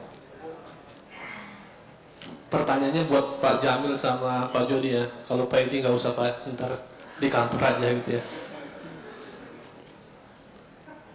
Terkait masalah ini Pak, masalah konsolidasi pengadaan Pak ya. Bapak bilang tadi kan bahwa supaya lebih efisien proses pengadaannya dan harganya bisa lebih murah, kita konsolidasi pengadaannya gitu Pak ya. Kalau satu badan hukum itu mudah Pak ya. Jadi semua anggaran kita kumpulkan, budgetnya kita pengadaan satu kontrak gitu ya. Nah pertanyaan berikutnya, kalau tadi di Batu Raja konsolidasinya antar anak usaha dan holding gitu ya. Nah pertanyaan berikutnya itu nanti teknisnya bagaimana Pak ya, untuk kontrak payungnya itu dipegang holding atau gimana ya teknis terkait masalah kontraknya untuk konsolidasi pengadaan barang dari saya Pak. Terima kasih Pak. Mungkin di Telkom juga mungkin ada Pak ya. Terima kasih. Oke, terima kasih Pak Martua dari Ancol. Pertanyaannya untuk konteks konsolidasi pengadaan, ini mungkin secara teknis nanti dalam hal budget dan lain sebagainya itu pengaturannya seperti apa, gitu ya. Oke, kemudian saya buka ya, nanya kedua dari belakang tadi. Ya, baik, selamat pagi Pak Jody, Pak Edi, Pak Jamil, dan Pak Tato, dan kita semua. Saya Andres dari Angkasa Pura 1 Persero Pak. Kita berkantor di Kemayoran dekat dengan Ancol dan kantor Pak Edi. Jadi tapi pertanyaan saya mungkin lebih mengarah ke Pak Jody ya, dari Telkom ya Pak Jody. Jadi gini, mungkin kita mau share kalau bahwasannya Angkasa Pura ini mungkin ada sedikit kemiripan dengan Telkom dalam hal untuk kantor cabang yang ada di banyak daerah di pelosok. Kami mengelola 15 bandara, sebelumnya 13, kami baru menambah 2 bandara baru, yaitu Bandara Jogja dan juga Bandara Sentani Jayapura Pak. Nah, isu yang disampaikan oleh direksi dari tahun ke tahun selalu terkait procurement ini, yaitu efisiensi dan efektivitas. Jadi kami di procurement, tim di procurement kantor pusat selalu melakukan mungkin modernisasi seperti yang disampaikan dalam hal procurement organization modelnya Pak. Jadi kami yang tadinya desentralisasi dalam proses pengadaannya, kami sedang menggodok untuk ke arah sentralisasi Pak. Jadi fully centralized. Menarik dari paparan dari Pak Jody tadi Pak. Mungkin saya tadi melihat untuk SIS-nya belum sampai centralized ya Pak ya. Itu kira-kira kalau nanti Telkom ke posisi centralized itu gambarannya itu sentralisnya seperti apa sih Pak? Kami pengen tahu sampai sana. Karena kalau one day kita di posisi seperti itu, setidaknya kita punya gambaran di BUMN lain, Telkom juga sudah melakukan itu atau nanti akan melakukan itu. Kurang lebih mungkin itu Pak. Mohon gambarannya Pak. Terima kasih. Baik, terima kasih Pak Andreas sudah tercapture ya pertanyaannya. Ini terkait dengan lokasi geografis nih, karena Angkasa Pura I beroperasi di banyak daerah, sehingga terbersit gimana kira-kira ya kalau pengadaan desentralisasikan saja. Nah ini butuh tanggapan dari Pak Jody nantinya ya. Oke, penanya ketiga, silakan.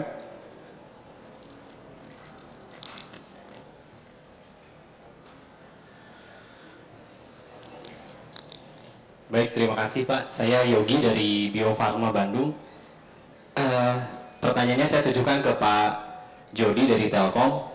Tadi sudah dipaparkan di slide terakhir itu terkait roadmap Telkom ke depan. Ini ada kaitannya dengan apa yang sudah disampaikan pertanyaannya dari beberapa penanya sebelumnya. Hanya sifatnya melengkapi dan saya minta sharing pengalamannya Pak di Telkom. Sekarang Telkom sudah membuat roadmap yang goalsnya itu nanti ada sentralisasi atau joint procurement dan lain sebagainya ya Pak. Nah, saya sih minta sharing pengalamannya pada saat Bapak menentukan roadmap ke tahap 1, ke tahap berikutnya, itu sejauh mana di Telkom melibatkan fungsi-fungsi terkait Pak di internalnya Telkom. Apalagi Telkom ketika akan sentralisasi kan banyak anak perusahaan yang harus dilibatkan Pak. Nah, Telkom sebagai group holding itu bagaimana bisa mengintegrasikan semua keinginan dari mulai anak dan holding atau grupnya sendiri sehingga Bapak bisa menyusun roadmap sedemikian rupa Pak, yang akhirnya nanti bisa menjadi sentralisasi proses pengadaannya. Kemudian yang kedua Pak, terkait dengan rencana joint procurement yang Bapak rencanakan di roadmap Telkom, itu juga sejauh mana Bapak bisa melibatkan anak-anak perusahaan Bapak ketika Bapak ingin menjoinkan pengadaan barang jasanya. Apakah ada teknis barang yang samanya dulu Pak yang akan dijadikan sebagai sasaran, artinya yang secara nature itu dibutuhkan oleh semua elemen dari mulai grup yang ada di Telkom itu sendiri, atau ada teknis lainnya Pak yang Bapak lakukan sehingga polisinya dikeluarkan joint procurement bisa dijalankan di Telkom. Ya, demikian Pak. Assalamualaikum warahmatullahi wabarakatuh. Waalaikumsalam warahmatullahi. Terima kasih Pak Yogi atas pertanyaannya. Jadi ini fokus ke Telkom ya. Minta Pak Jody sharing kira-kira pengalaman bagaimana mengelola pelibatan stakeholder dalam melaksanakan mengeksekusi sebuah roadmap transformasi pengadaan. Terus yang kedua, ini Bio Farma seperti mau belajar karena Bio Farma kan jadi holding farmasi sekarang ya. Bagaimana joint procurement dilakukan ke anak usaha gitu Pak. Oke, mungkin pertama untuk Pak Martua, tadi pertanyaan Pak Martua mungkin dari Pak Jamil dulu Pak. Kira-kira bagaimana konsolidasi pengadaan diterapkan di SMR dan teknisnya seperti apa? Silakan. Baik, untuk konsolidasi pengadaan, saya melihat di SMBR ataupun di tempat saya sebelumnya itu memang untuk induk dan anak itu belum dilaksanakan. Karena tadi memang terbentur dari sisi legalitas, kemudian memang kebutuhannya, bisnisnya agak beda, jadi belum ada yang signifikan. Tapi kami pengalaman kalau industri semen itu kerjasamanya misalnya dengan beberapa industri semen yang lain, lebih ke pekerjaan, misalnya kerjasama itu warehouse-nya. Jadi kalau kita butuh spare part, mendesak, nah kita bisa calling misalnya semen Ternasa atau semen Padang, mereka punya nggak spare part seperti ini. Nah ini yang bisa kita pinjam, kemudian nanti kita proses untuk mengganti. Nah itu yang kerjasama yang sudah kita lakukan. Dan itu pernah beberapa kali kita lakukan untuk spare part yang urgent. Ya. Terima kasih Pak Jamil. Mungkin berikutnya Pak Jody nih, karena Pak Jody banyak bisa menjawab seluruh pertanyaan. Pertama, sebenarnya pertanyaan Pak Marto dan Pak Yogi itu agak mirip ya. Bagaimana joint procurement dilakukan? Itu secara teknis dengan segala kompleksitas yang ada di Telkom dan bagaimana melibatkan stakeholder dalam mengeksekusi roadmap transformasi pengadaan. Silakan Pak Jody. Oke, mungkin penjelasannya saya bantu dengan slide tadi itu ya. Bisa tanyakan nggak slide? Yang ada roadmap. Saya pikir pertanyaan pertama, kedua ini sangat terkait gitu ya. Kemudian yang ketiga juga nanti sedikit banyak akan saya coba jelaskan. Jadi bagaimana terkait dengan roadmap centralized procurement Telkom tadi ya. Sebenarnya tadi ya sambil menunggu slide saya sampaikan gitu ya. Jadi memang ultimate kita adalah center-led, bukan centralized. Ya. Tadi salah satunya adalah ini juga masalah legalitas tadi. Induk dan anak kan berbeda. Jadi procurement-nya nanti ya itu dilakukan di masing-masing unit. Tapi tadi spending analysis, kemudian sourcing-nya itu diintegrasikan. Gitu. Sehingga tadi dapat volume, negosiasinya pun bareng-bareng. Ada slide-nya nggak coba? Nah, itu yang coba dilakukan. Sehingga Itulah yang menjadi roadmap tahapan kita. Makanya ultimate kita adalah center led. Ya. Tentunya kalau memang centralized bisa dilakukan, pasti lebih bagus lagi gitu ya. Tapi kembali tadi ya, pertama barang-barang juga sangat bervariasi. Kedua adalah masalah legalitas, sehingga kita perlu ada nggak langsungnya? Biar lebih mudah. Nah ini sekaligus mungkin mau jawab yang pertama. Nah ini. Oh sebelumnya. Nah ini yang tadi saya sampaikan. Jadi ini kan tahapannya ya. Centralized, center-led, joint procurement, sama decentralized. Decentralized adalah kondisi as is kita sekarang hari ini ya. Apalagi seperti Telkom punya subsidiary banyak. Tadi ya ada holding juga termasuk anaknya gitu ya. Jadi procurement activitiesnya berbeda ya. Masing-masing anak-anak perusahaan. Sehingga tadi proses yang namanya spend analysis, kategori strategi sourcing, termasuk requisition to pay-nya itu dilakukan oleh masing-masing. Nah, tahap yang kita coba lakukan pertama ya kita namakan dengan joint procurement. Ya, joint procurement kita mulai dengan mengkoordinasikan ya kebutuhan, ya yang di spend analysis ini yang abu-abu. Makanya kita lakukan spend analysis bareng-bareng. Tadi memang tahapannya kita cari barang yang common, ya, yang common, yang value-nya juga cukup berdampak. Makanya kita mulai yang tadi saya sampaikan, Telkom mulai dengan 5 kategori. Ada 5 kategori. Ya, kita lakukan spending analisisnya. Kebutuhan semua berapa? Nah dari situ ketemu volume. Contohnya adalah untuk seat management aja komputer, Telkomsel gabung itu dengan grup kita reduce 50% harga. Ya, itu untuk grup Telkom aja dari awal kita dengan digabung kita bisa 50%. Ya itu sangat terasa memang. Kita bayangkan nanti kalau BUMN yang lain gabung mungkin bisa 40%, 30% yang bisa beli dari kita gitu, barang-barang. Ya artinya sama-sama dapat untung kita ya. Kita juga sudah bikin toolsnya gitu. Kenapa? Tools yang kita bikin sehingga tadi masing-masing subsidiary ya tinggal order. Karena tadi kita bikin framework agreement dengan vendornya. Ya, jadi untuk 1 tahun ini sudah ditentukan harganya, volume pun sudah kita estimasikan. Jadi masing-masing subsidiary nanti tinggal order aja, nggak usah negosiasi lagi, barang tinggal dikirim kan gitu.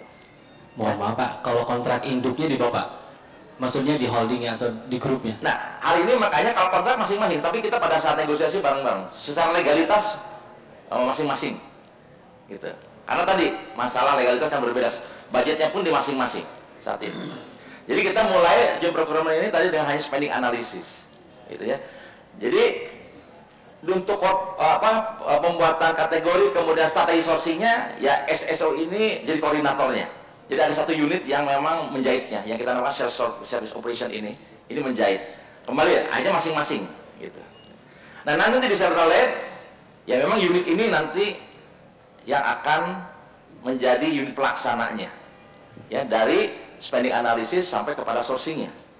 Jadi tahapan pertama sourcing pun masing-masing tapi dikoordinasikan, kita bareng-bareng datang. Gitu. Nah itu ultimate-nya adalah yang central ini. Tapi kembali yang namanya transaction-nya ini decentralized. Tadi karena masalah legalitas tadi, budget masih di anak-anak perusahaan, pembayaran pun masih di sana. Gitu. Ya. Jadi kurang lebih seperti ini. Dan memang tahapannya tadi saya sampaikan, pertanyaan juga tadi kita mulai dengan 5 kategori, ya, 5 kategori. Next-nya kita lihat lagi kategori yang kira-kira 30% spending semuanya sampai kita ya ke fase 3 di center led itulah yang kira-kira udah 80% Pareto-nya. Kita sudah mulai dengan center led. Kita organisasi kita bentuk. Nah, organisasi SSU inilah yang tadi saya sampaikan mulai bulan ini kita tarik di bawah CEO. Next coba. Nah, ini yang saya sampaikan tadi ya. Hari ini ya bahkan barang yang 5 kategori itu kebetulan masing-masing subsidiary kita selama ini boleh dikatakan punya portfolionya juga. Sehingga boleh dikatakan kalau kita bicara seat management, ini ada PT Pins di Telkom ini. Ya. Kemudian untuk vehicle ada perusahaan properti kita GSD gitu ya. Mereka kita tunjuk jadi kategori manajernya hari ini. Memang ini yang lagi diputus oleh kita. Ke depan kan ini akan kita jadikan satu itu di SSO. Karena mereka biar fokus kepada core bisnisnya. Ini karena supporting bisnisnya di masing-masing subsidiary ini, ya. Nah ini tahapannya seperti itu. Ya tahap pertama yang penting adalah kita melakukan tadi spending analysis bareng-bareng. Gitu. Nah ini adalah juga buyersnya kita juga dari 40-an kita coba dengan 8 anak perusahaan ini. Tadi bagaimana kita info ke anak perusahaan? Ya kebetulan sebelum dipindah ke SSO, kemarin ini ada di bawah direktur keuangan. Jadi kebetulan kalau direktur keuangan di tiap anak perusahaan pun ada direktur keuangannya yang memang selalu ada koordinasi lah dengan corporate direktur keuangan. Sehingga direktur keuangan corporate lah yang meminta direktur keuangan mereka untuk ya memberikan data-data kebutuhan itu ya. Termasuk budgetnya pun kalau nggak dikasih ya, tadi mungkin nggak dikasih budgetnya kalau nggak mau nurut gitu. Ini faktor non teknisnya lah. Nah kurang lebih seperti itulah konsepnya gitu. Pak, mohon maaf Pak, saya mau menggali sedikit lagi Pak. Tadi yang dari Pak Jody, ketika kategori manajernya ada di bawah ya Pak ya, Bapak mau lakukan spending of analysis dari bawah kategori manajer yang ada Pak ya. Policy dari grupnya sendiri Pak, apakah itu ada surat tugas dari grup holdingnya atau dari grup telkomnya ke bawah, atau polisinya dalam bentuk seperti apa Pak? Sehingga masing-masing kategori manajer di perusahaan yang tadi itu punya kewajiban untuk melakukan spending of analysis sesuai dengan kategori masing-masing. Ya, jadi di Telkom ini ada istilah BOD sama BOE. Ya, BOD ini adalah Board of Directors, which is sebetulnya direktur-direktur yang ditunjuk oleh RUPS sebagai direktur Telkom. Tapi kita karena punya anak perusahaan, kita punya yang namanya Board of Executive. Board of Executive itu selain BOD Telkom ada anggota board lainnya, ya, yang bareng-bareng sebetulnya memutuskan kebijakan strategis. Nah hari ini yang paling utama sih BOE ini Telkomsel misalnya. Telkomsel kan entitas tersendiri. Bagaimana kita bisa tadi istilahnya menginstruksikan Telkomsel kan nggak bisa. Makanya kita ada charter tersendiri sebelum mengatur itu. Sehingga untuk begini-begini sebenarnya masalah legalitas ya. Nanti kita bikin yang namanya SK bersama sih. Untuk mayunginnya gitu ya. Ya, teknisnya sih seperti itu. Tapi secara prinsip seperti itu, kita ya di lead sama yang namanya eksekutif itu, board of eksekutif. Nah itu tinggal anggotanya anak perusahaan mana yang akan dilibatkan. Itu legalitasnya. Tapi kalau teknisnya sih ya anak perusahaan selalu dipanggil direktur keuangan pusat ya datang dan selalu nurut gitu. Oke, gitu. Baik. Oke, terima kasih Pak Jody atas sharingnya. Jadi gini Bapak Ibu sekalian, bahwa procurement itu bicara procurement bicara 1001 hal. Tidak ada satu case yang bisa total di copy paste diaplikasikan di tempat lain. Contoh saja, saya hanya menyebutkan organisasinya, saya tidak menyebutkan detailnya. Kategori manajemen yang diterapkan di Telkom dan di Bank Indonesia pun sangat berbeda. That's it, itu aja yang bisa saya sampaikan. Yang lainnya rahasia. Oke, baik Bapak Ibu sekalian, kembali bahwa Procurement Talk 2020 ini adalah Procurement Talk pertama kami. Dan alhamdulillah apa yang kami lihat saat ini, ruangan ini penuh. Dari atas ini sangat lihat bahwa ruangan ini penuh. Sehingga kami yakin bahwa sebenarnya nggak di government, nggak di BUMN, nggak di BMD, nggak di swasta punya ketertarikan yang sama terkait dengan pengadaan. Nah, ADW mencoba mengcapture hal itu, termasuk mencoba mengcapture semua knowledge yang telah kami dapat selama 16 tahun keberadaan ADW.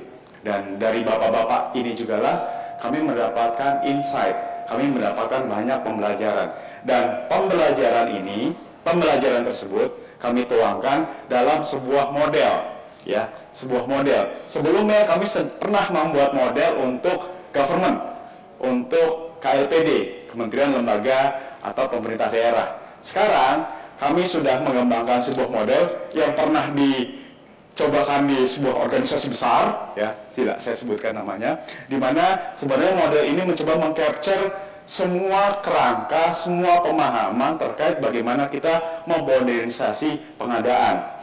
Model ini memperlihatkan bagaimana unsur strategi itu penting dalam penerapan modernisasi pengadaan. Banyak hal kita bahas hari ini terkait dengan strategi, ya, mulai dari level pemerintah sampai level korporasi. Bagaimana kita mencoba mengeksekusi operation. Diskusi kita barusan itu banyak sampai nyentuh ke hal yang sifatnya operasional tanpa disadari oleh pelaku pengadaan di kelas ini, di ruangan ini. Kemudian bicara mengenai organisasi, ya. Tadi Pak Jody banyak sebenarnya bicara mengenai organisasi, ya. Bagaimana kita mencoba membuat sebuah organisasi yang fit dengan kebutuhan strategi pengadaan.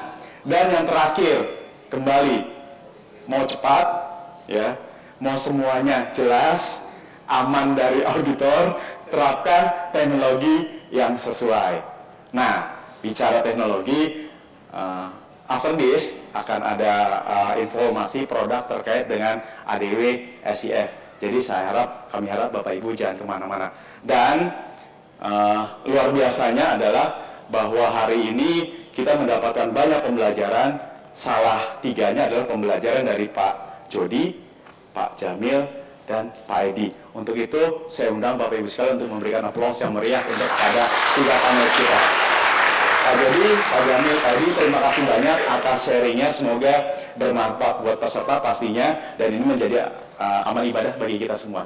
Terima kasih dari saya. Mohon maaf jika ada yang kurang. Wassalamualaikum warahmatullahi wabarakatuh.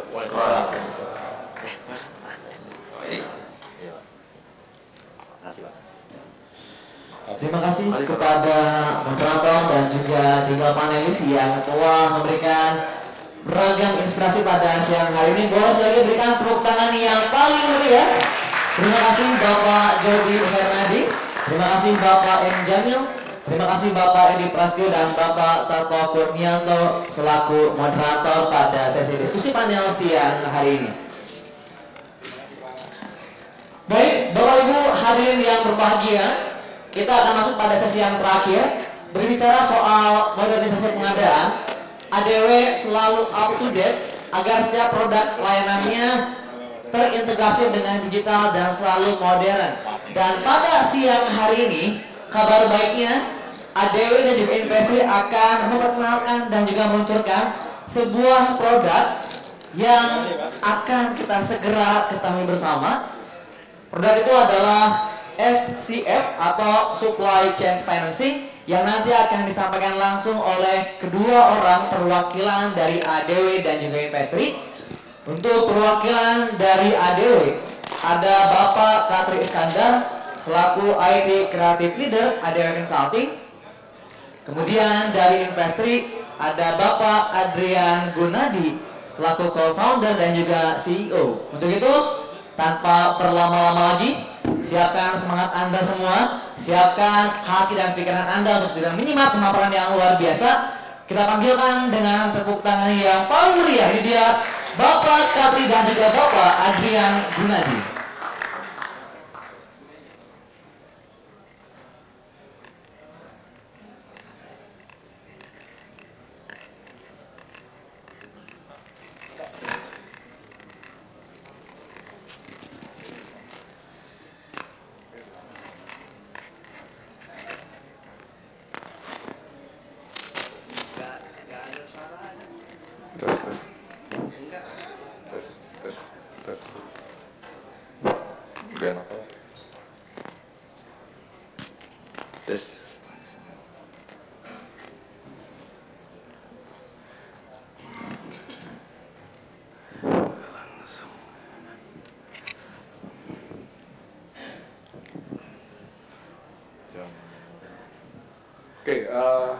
Assalamualaikum warahmatullahi wabarakatuh. Waalaikumsalam. Selamat siang Bapak dan Ibu. Ini sesi terakhir, memang waktunya sudah jam 12 ya, jadi saya ucapkan, saya usahakan dengan Pak Adriannya akan cepat 10 menit aja. Tapi sebelum mulai, ini kan semuanya nih keren ADW, dari tadi saya perhatikan gitu ya, ada penguasa keuangan Indonesia ya, dari LPS, dari BI, dari OJK gitu, lalu ada lagi dari Telkom, Big Five BUMN ya, kebetulan datang nih, ada dari Pertamina, dari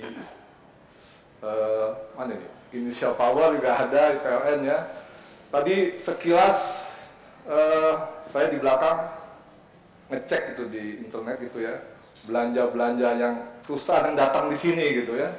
Itu setahun itu angkanya sekitar 500 T ada Pak. Ini kan Pertamina, Telkom and Group, ya, PLN and Group, belum Bank Mandiri, Bank BRI, belum tambang, itu 500 T.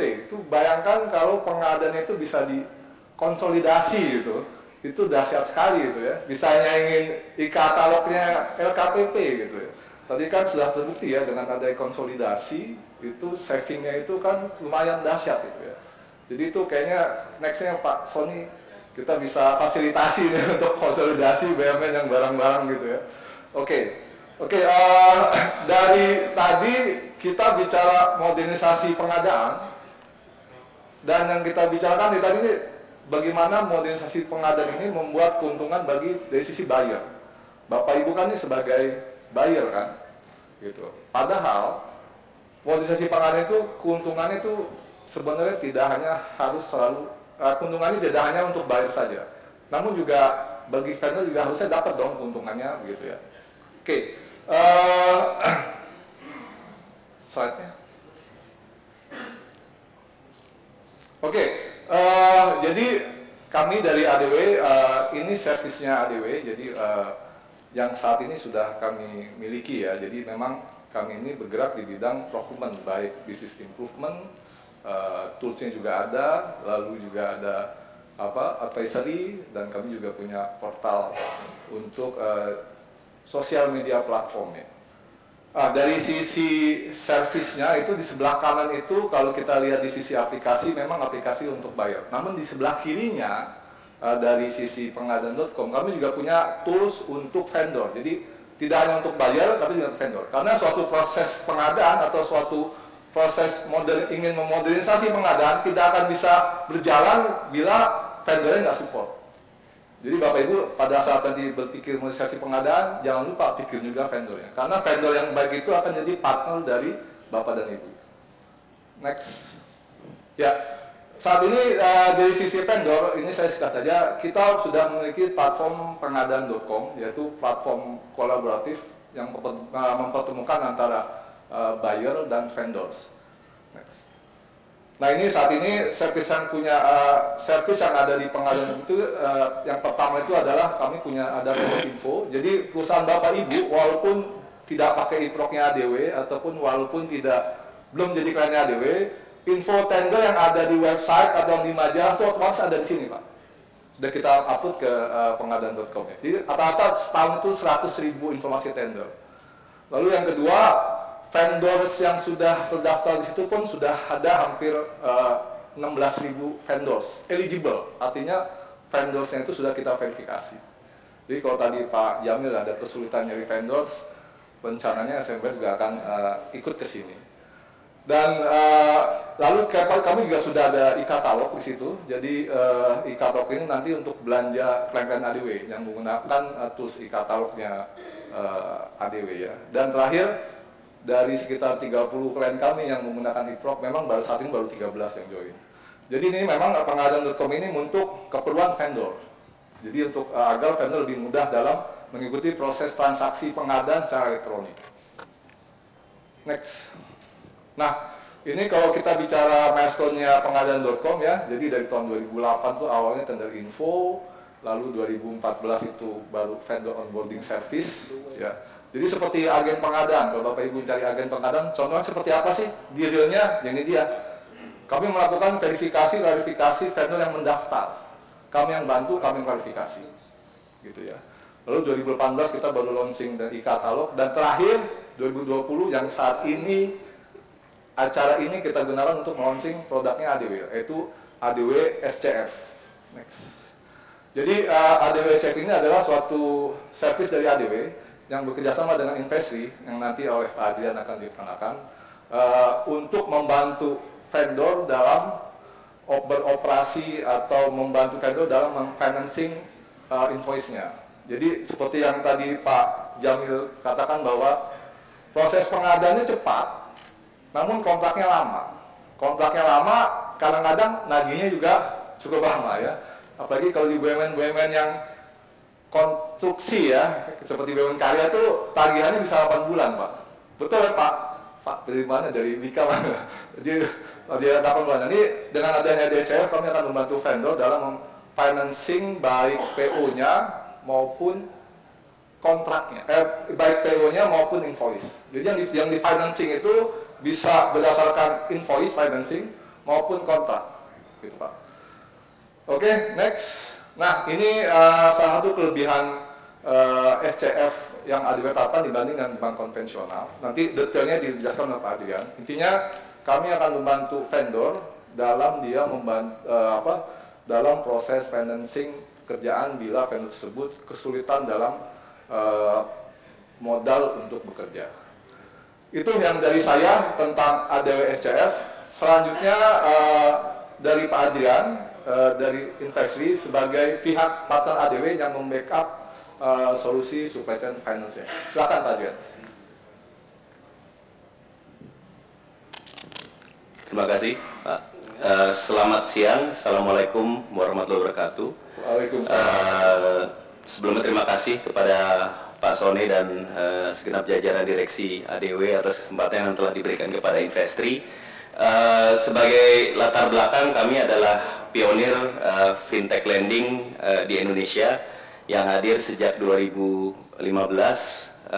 Kemudian sampai dengan saat ini sudah 4 tahun lebih ya kami hadir dengan fokus di Indonesia untuk bagaimana mendigitalisasi boleh dibilang supply chain financing. Kami tentunya sudah berizin di bawah OJK dan tidak hanya di Indonesia, kami juga hadir di Thailand dan di Filipina. Investri sendiri saya bangun bersama 3 rekan saya 4 tahun lalu dan tentunya ini menjadi sesuatu yang unik perkembangan tren fintech di Indonesia. Selain di Investri, saya juga sebagai Ketua Asosiasi Fintech Pendanaan Indonesia yang membawahi perusahaan-perusahaan fintech lending yang terdaftar dan berizin di Indonesia. Oke, mungkin saya mulai dengan problem. Tadi persis entry point-nya saya rasa bagus adalah kaitan dengan problem para vendor. Ya, ini problem umumnya lah yang kita lihat hadir di Indonesia adalah access to finance. Ya, yang mana pada kenyataan, pada faktanya memang inklusi keuangan di Indonesia ataupun access to finance masih menjadi isu utama, sehingga muncullah yang namanya credit gap. Ya, 165 miliar dolar itu adalah credit gap yang belum bisa dipenuhi oleh 131 perbankan yang ada di Indonesia. Kalau kita lihat faktor-faktor utamanya adalah yang berwarna hijau, yaitu dari sisi biaya akuisisi, dari sisi tidak adanya kolateral, ya. Yang terakhir adalah dari sisi credit scoring yang mungkin belum mumpuni sehingga tidak bisa memotret profil resiko dari si UKM tersebut. Next-nya. Nah, ini adalah sebenarnya tadi banyak kita perhatikan vendor-vendor ataupun para supplier itu berada di segmen yang kita sebut demografi UKM di Indonesia itu adalah small medium. Jadi rata-rata perusahaan small medium itu adalah dari sisi nilai omset berdasarkan angka statistik dari Kementerian UKM ya. Ini adalah merupakan segmen yang boleh dibilang missing middle ya. Itu poin kedua itu atau yang kita sebut sebagai underserved segment yang mungkin belum bisa difasilitasi penuh oleh segmen perbankan ya ataupun lembaga keuangan formal. Dan tadi dibilang atau dari data yang ditunjukkan ada 16.000 potensi ataupun vendor yang tidak bisa dimungkiri mungkin banyak sekali yang beririsan atau overlap dengan small medium tersebut gitu. Next. Nah, ini sebenarnya kita melihat problem, kita melihat pasar, dan kita melihat perkembangan tren fintech atau kita sebut financial technology. Yang namanya fintech itu sebenarnya terdiri dari berbagai macam vertikal. Orang awam sering mengartikan bahwa fintech itu hanya disebut sebagai pinjaman online, padahal bisnis modelnya bukan seperti itu. Yang namanya financial technology itu meliputi payments, meliputi credit scoring, AI analytics, meliputi behavior scoring, meliputi big data analysis, meliputi wealth management technology. Jadi universe-nya sangat luas memang. Tapi kita lihat perkembangan fintech dalam mungkin 5 tahun terakhir ataupun 10 tahun terakhir kalau kita bicara di dunia, kenapa sih berkembang sedemikian cepat? Faktor pertama adalah perubahan demografi di Indonesia khususnya ya. Orang semakin melek digital. Dari tadi saya pagi pada saat sesi talk show semua bicara mengenai digital. So it is changing bisnis proses yang sebelumnya mungkin bersifat brick and mortar. Kita melihat teknologi yang berkembang ya, yang namanya industri 4.0 itu sebenarnya apa sih? Sebenarnya basis teknologinya yang berubah. Yang namanya cloud computing muncul kapan? 5-7 tahun yang lalu. Tahun 1970 cloud computing belum ada. Jadi sebenarnya infrastruktur pendukung aplikasinya juga berubah. Itu sebenarnya emang mendorong namanya industri 4.0. Munculnya big data, data scientist, API models. API models itu nanti sangat relevan dengan SCF supply chain yang akan kita bicarakan, karena kita bicara mengenai masalah integrasi.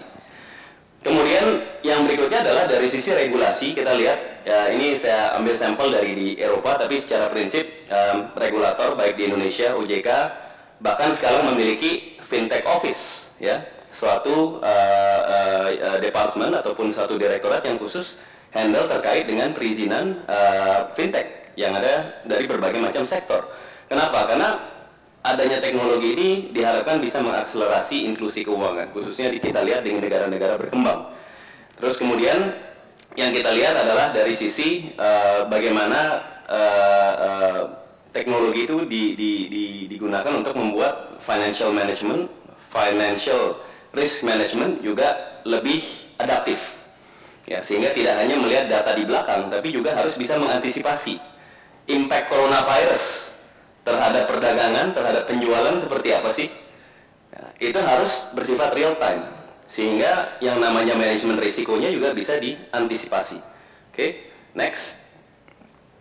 Nah, ini mungkin sedikit perbedaan apa sih bedanya bank dengan fintech dan di mana sih kira-kira angle kolaborasinya. Jadi memang kalau kita lihat poin yang cukup signifikan adalah digitizing business process. Itu mungkin salah satu faktor atau perbedaan utama yang namanya perusahaan fintech itu adalah digitizing business process. Kita bicara perjanjian pinjaman secara digital. Kita bicara aplikasi, kalau bisa nggak perlu ketemu, tapi dilakukan secara interface. Bagaimana dilakukan verifikasi secara digital. Nah, ini adalah basic fundamental perbedaan yang kita lihat antara fintech dengan bank. Ya, jadi memang kita bicara digitizing business process. Kalau tadi saya bicara e-procurement adalah mendigitize procurement process, ya kita melihat bagaimana fintech ini mungkin bisa menjadi kolaboratif partner dari proses supply chain financing ini, terutama di dalam ekosistem e-procurement. Nah, nanti kita akan sharing sedikit. Oke, next berikutnya. Nah, ini adalah sebenarnya data statistik yang saya ambil dari asosiasi, di mana 2019 kemarin total volume melalui fintech lending di Indonesia itu sekitar 5,3 billion dollar. Jadi hampir 80 triliun kurang lebih dengan kurs sekarang. 80 triliun yang sudah difasilitasi. Jadi kita lihat pertumbuhan yang sangat signifikan dalam beberapa tahun terakhir, terdiri dari pinjaman yang bersifat konsumtif maupun yang bersifat produktif.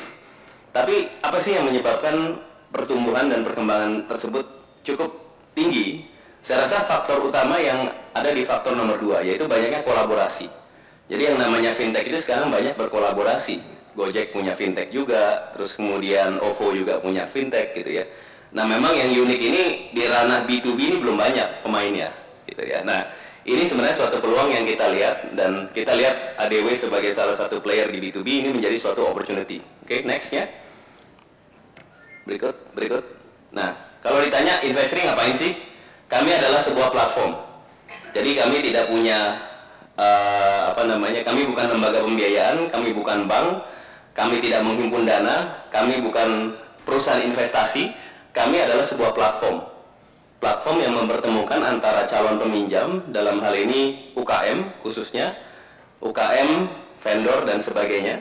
Ya, jadi kalau kita lihat fokus kita adalah memang supply chain financing. Ini kalau kita lihat di kanan atas itu adalah supply chain financing, di mana ada supplier, dia punya invoice, ataupun dari sisi buyer, dia membeli, dia juga punya tagihan atau PO, bagaimana bisa membiayai inventory dia.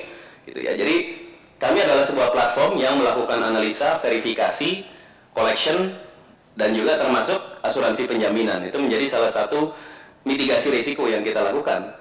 Setelah kita melakukan proses underwriting atau analisa, kita tawarkan kepada para lender, kepada para calon pemberi pinjaman. Mereka yang memilih, saya mau minjemin ke vendor A, saya mau minjemin ke vendor B yang punya tagihan ke Telkom, yang punya tagihan ke Telkomsel, dan sebagainya.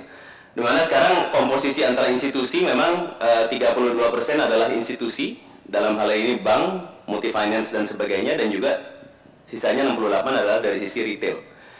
Berikutnya.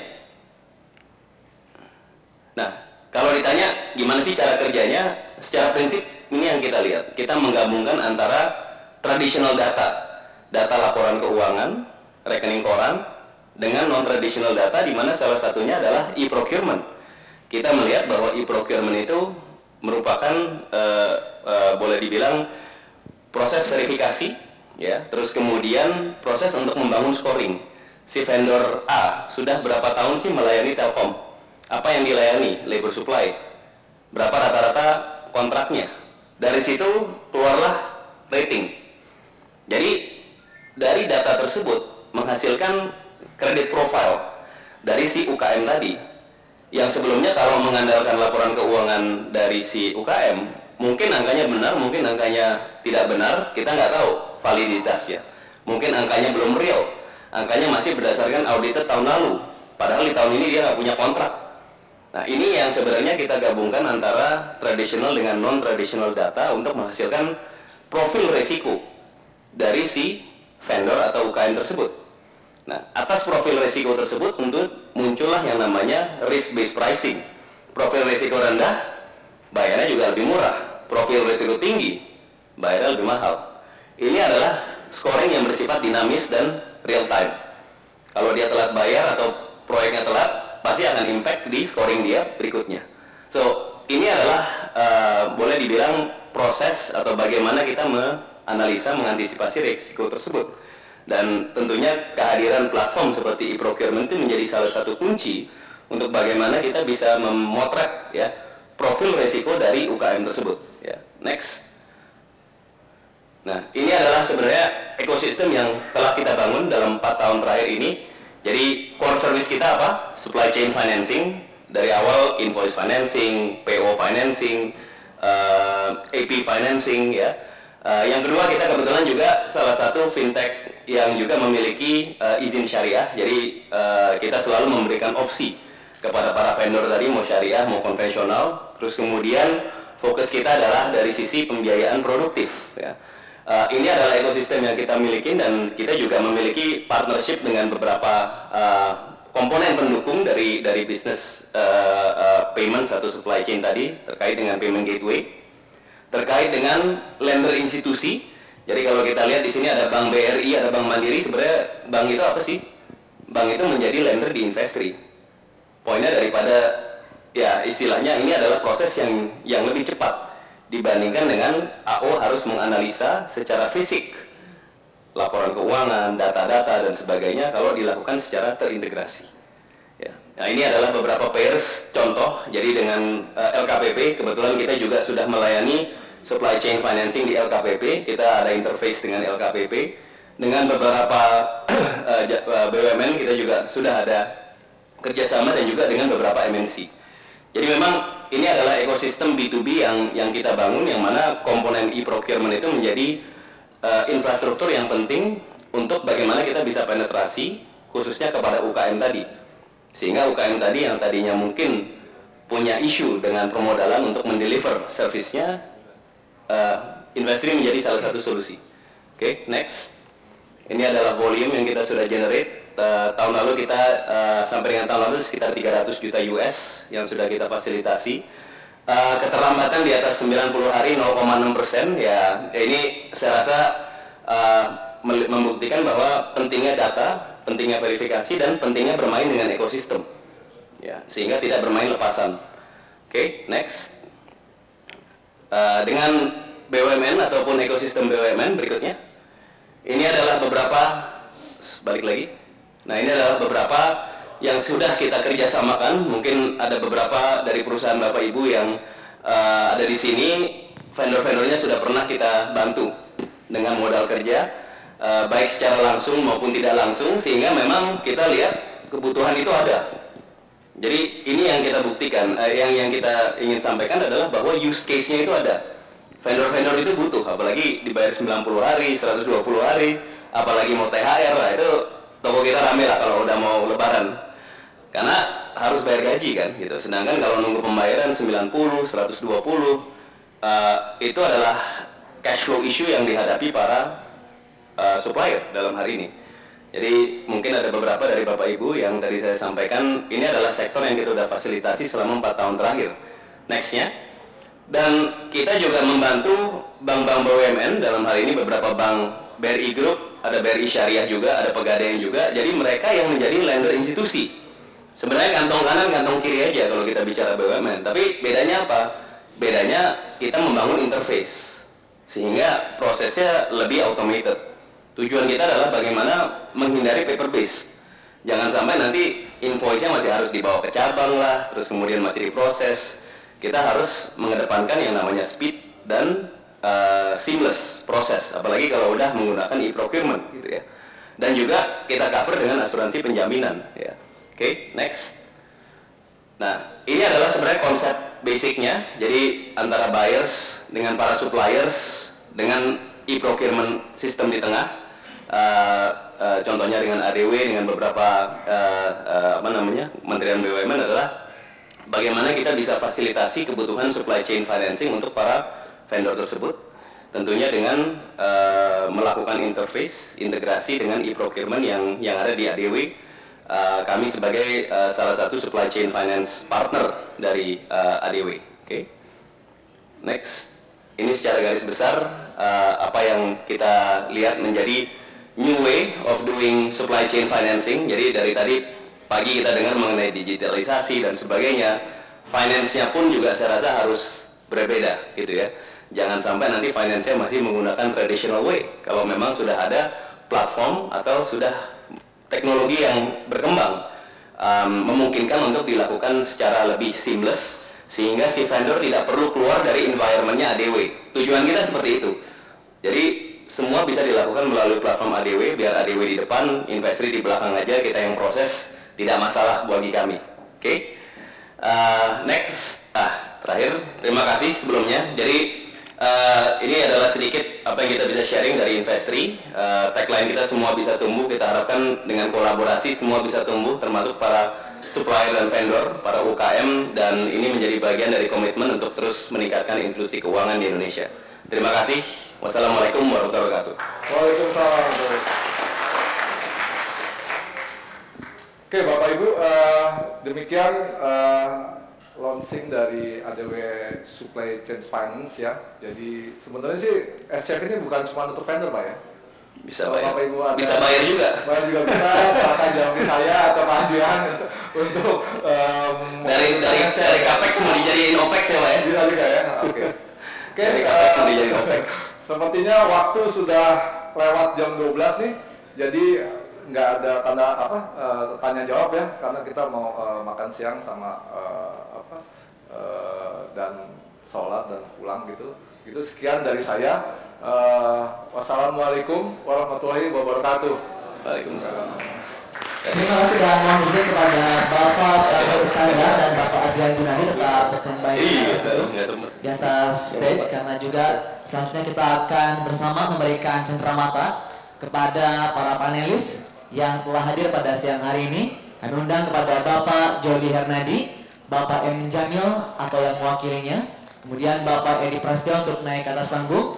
Kami juga mengundang kepada perwakilan dari ADW dan Investri untuk hadir memberikan cenderamata kepada Bapak Sony Sumarsono, Bapak Antariksa, Bapak Salman Baharudin. Kami silakan untuk menuju ke panggung untuk memberikan cenderamata kepada para panelis kita yang luar biasa. Boleh Bapak Ibu berikan tepuk tangan yang paling meriah untuk para panelis, juga perwakilan dari ADW dan Investor yang telah membuat suasana acara pada siang hari ini semakin penuh warna dan juga penuh inspirasi. Kami undang untuk perwakilan dari Bapak Jamil, yang mewakilinya boleh menuju ke atas panggung.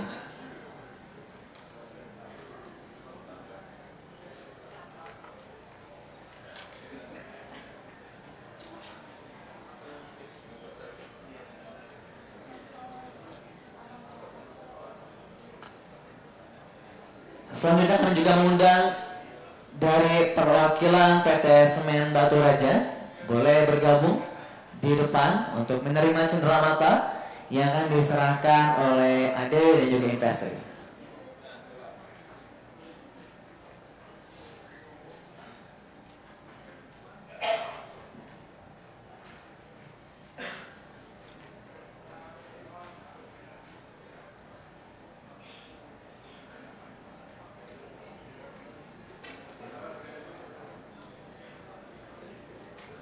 Dan inilah dia cenderamata yang kedua diberikan oleh Pak Antarisa kepada Bapak Jody Hernadi.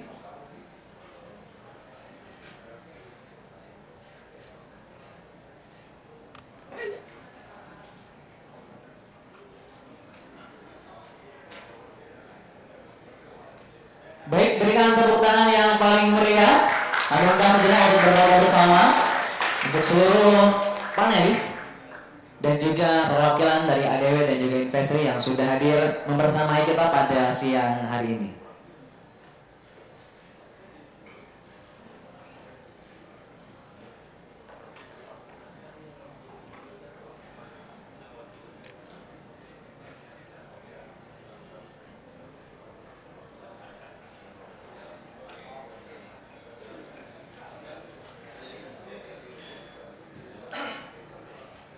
Baik, terima kasih pada panelis dan juga perwakilan dari ADW dan juga Investri yang telah hadir pada siang hari ini.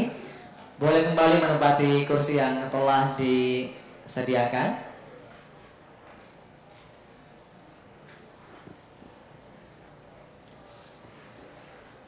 Hadirin tamu undangan yang berbahagia, tidak terasa rangkaian acara pada hari ini telah selesai. Kami ucapkan terima kasih kepada seluruh undangan yang sudah hadir dari pagi belajar bersama dan telah menikmati setiap rangkaian acara. Boleh aplaus untuk Anda semua Bapak Ibu yang luar biasa. Kami juga ucapkan terima kasih kepada ADW Investri yang telah berkolaborasi dengan apik sehingga bisa mempertemukan kita di sebuah acara yang sangat luar biasa. Boleh aplaus untuk ADW dan juga Investri. Baik Bapak Ibu semua, setelah sesi ini selesai, kami silakan Anda untuk bisa langsung menikmati santap siang yang telah dihidangkan. Kami ucapkan terima kasih. Untuk itu langsung saja saya tutup dengan mengucapkan hamdalah. Alhamdulillahirrahmanirrahim. Saya Fauzi. Saya tutup dengan sebuah pantun. Petir bukan sembarang petir, petir menyambar kemarin subuh. Terima kasih Bapak Ibu yang sudah hadir. Wassalamualaikum warahmatullahi wabarakatuh.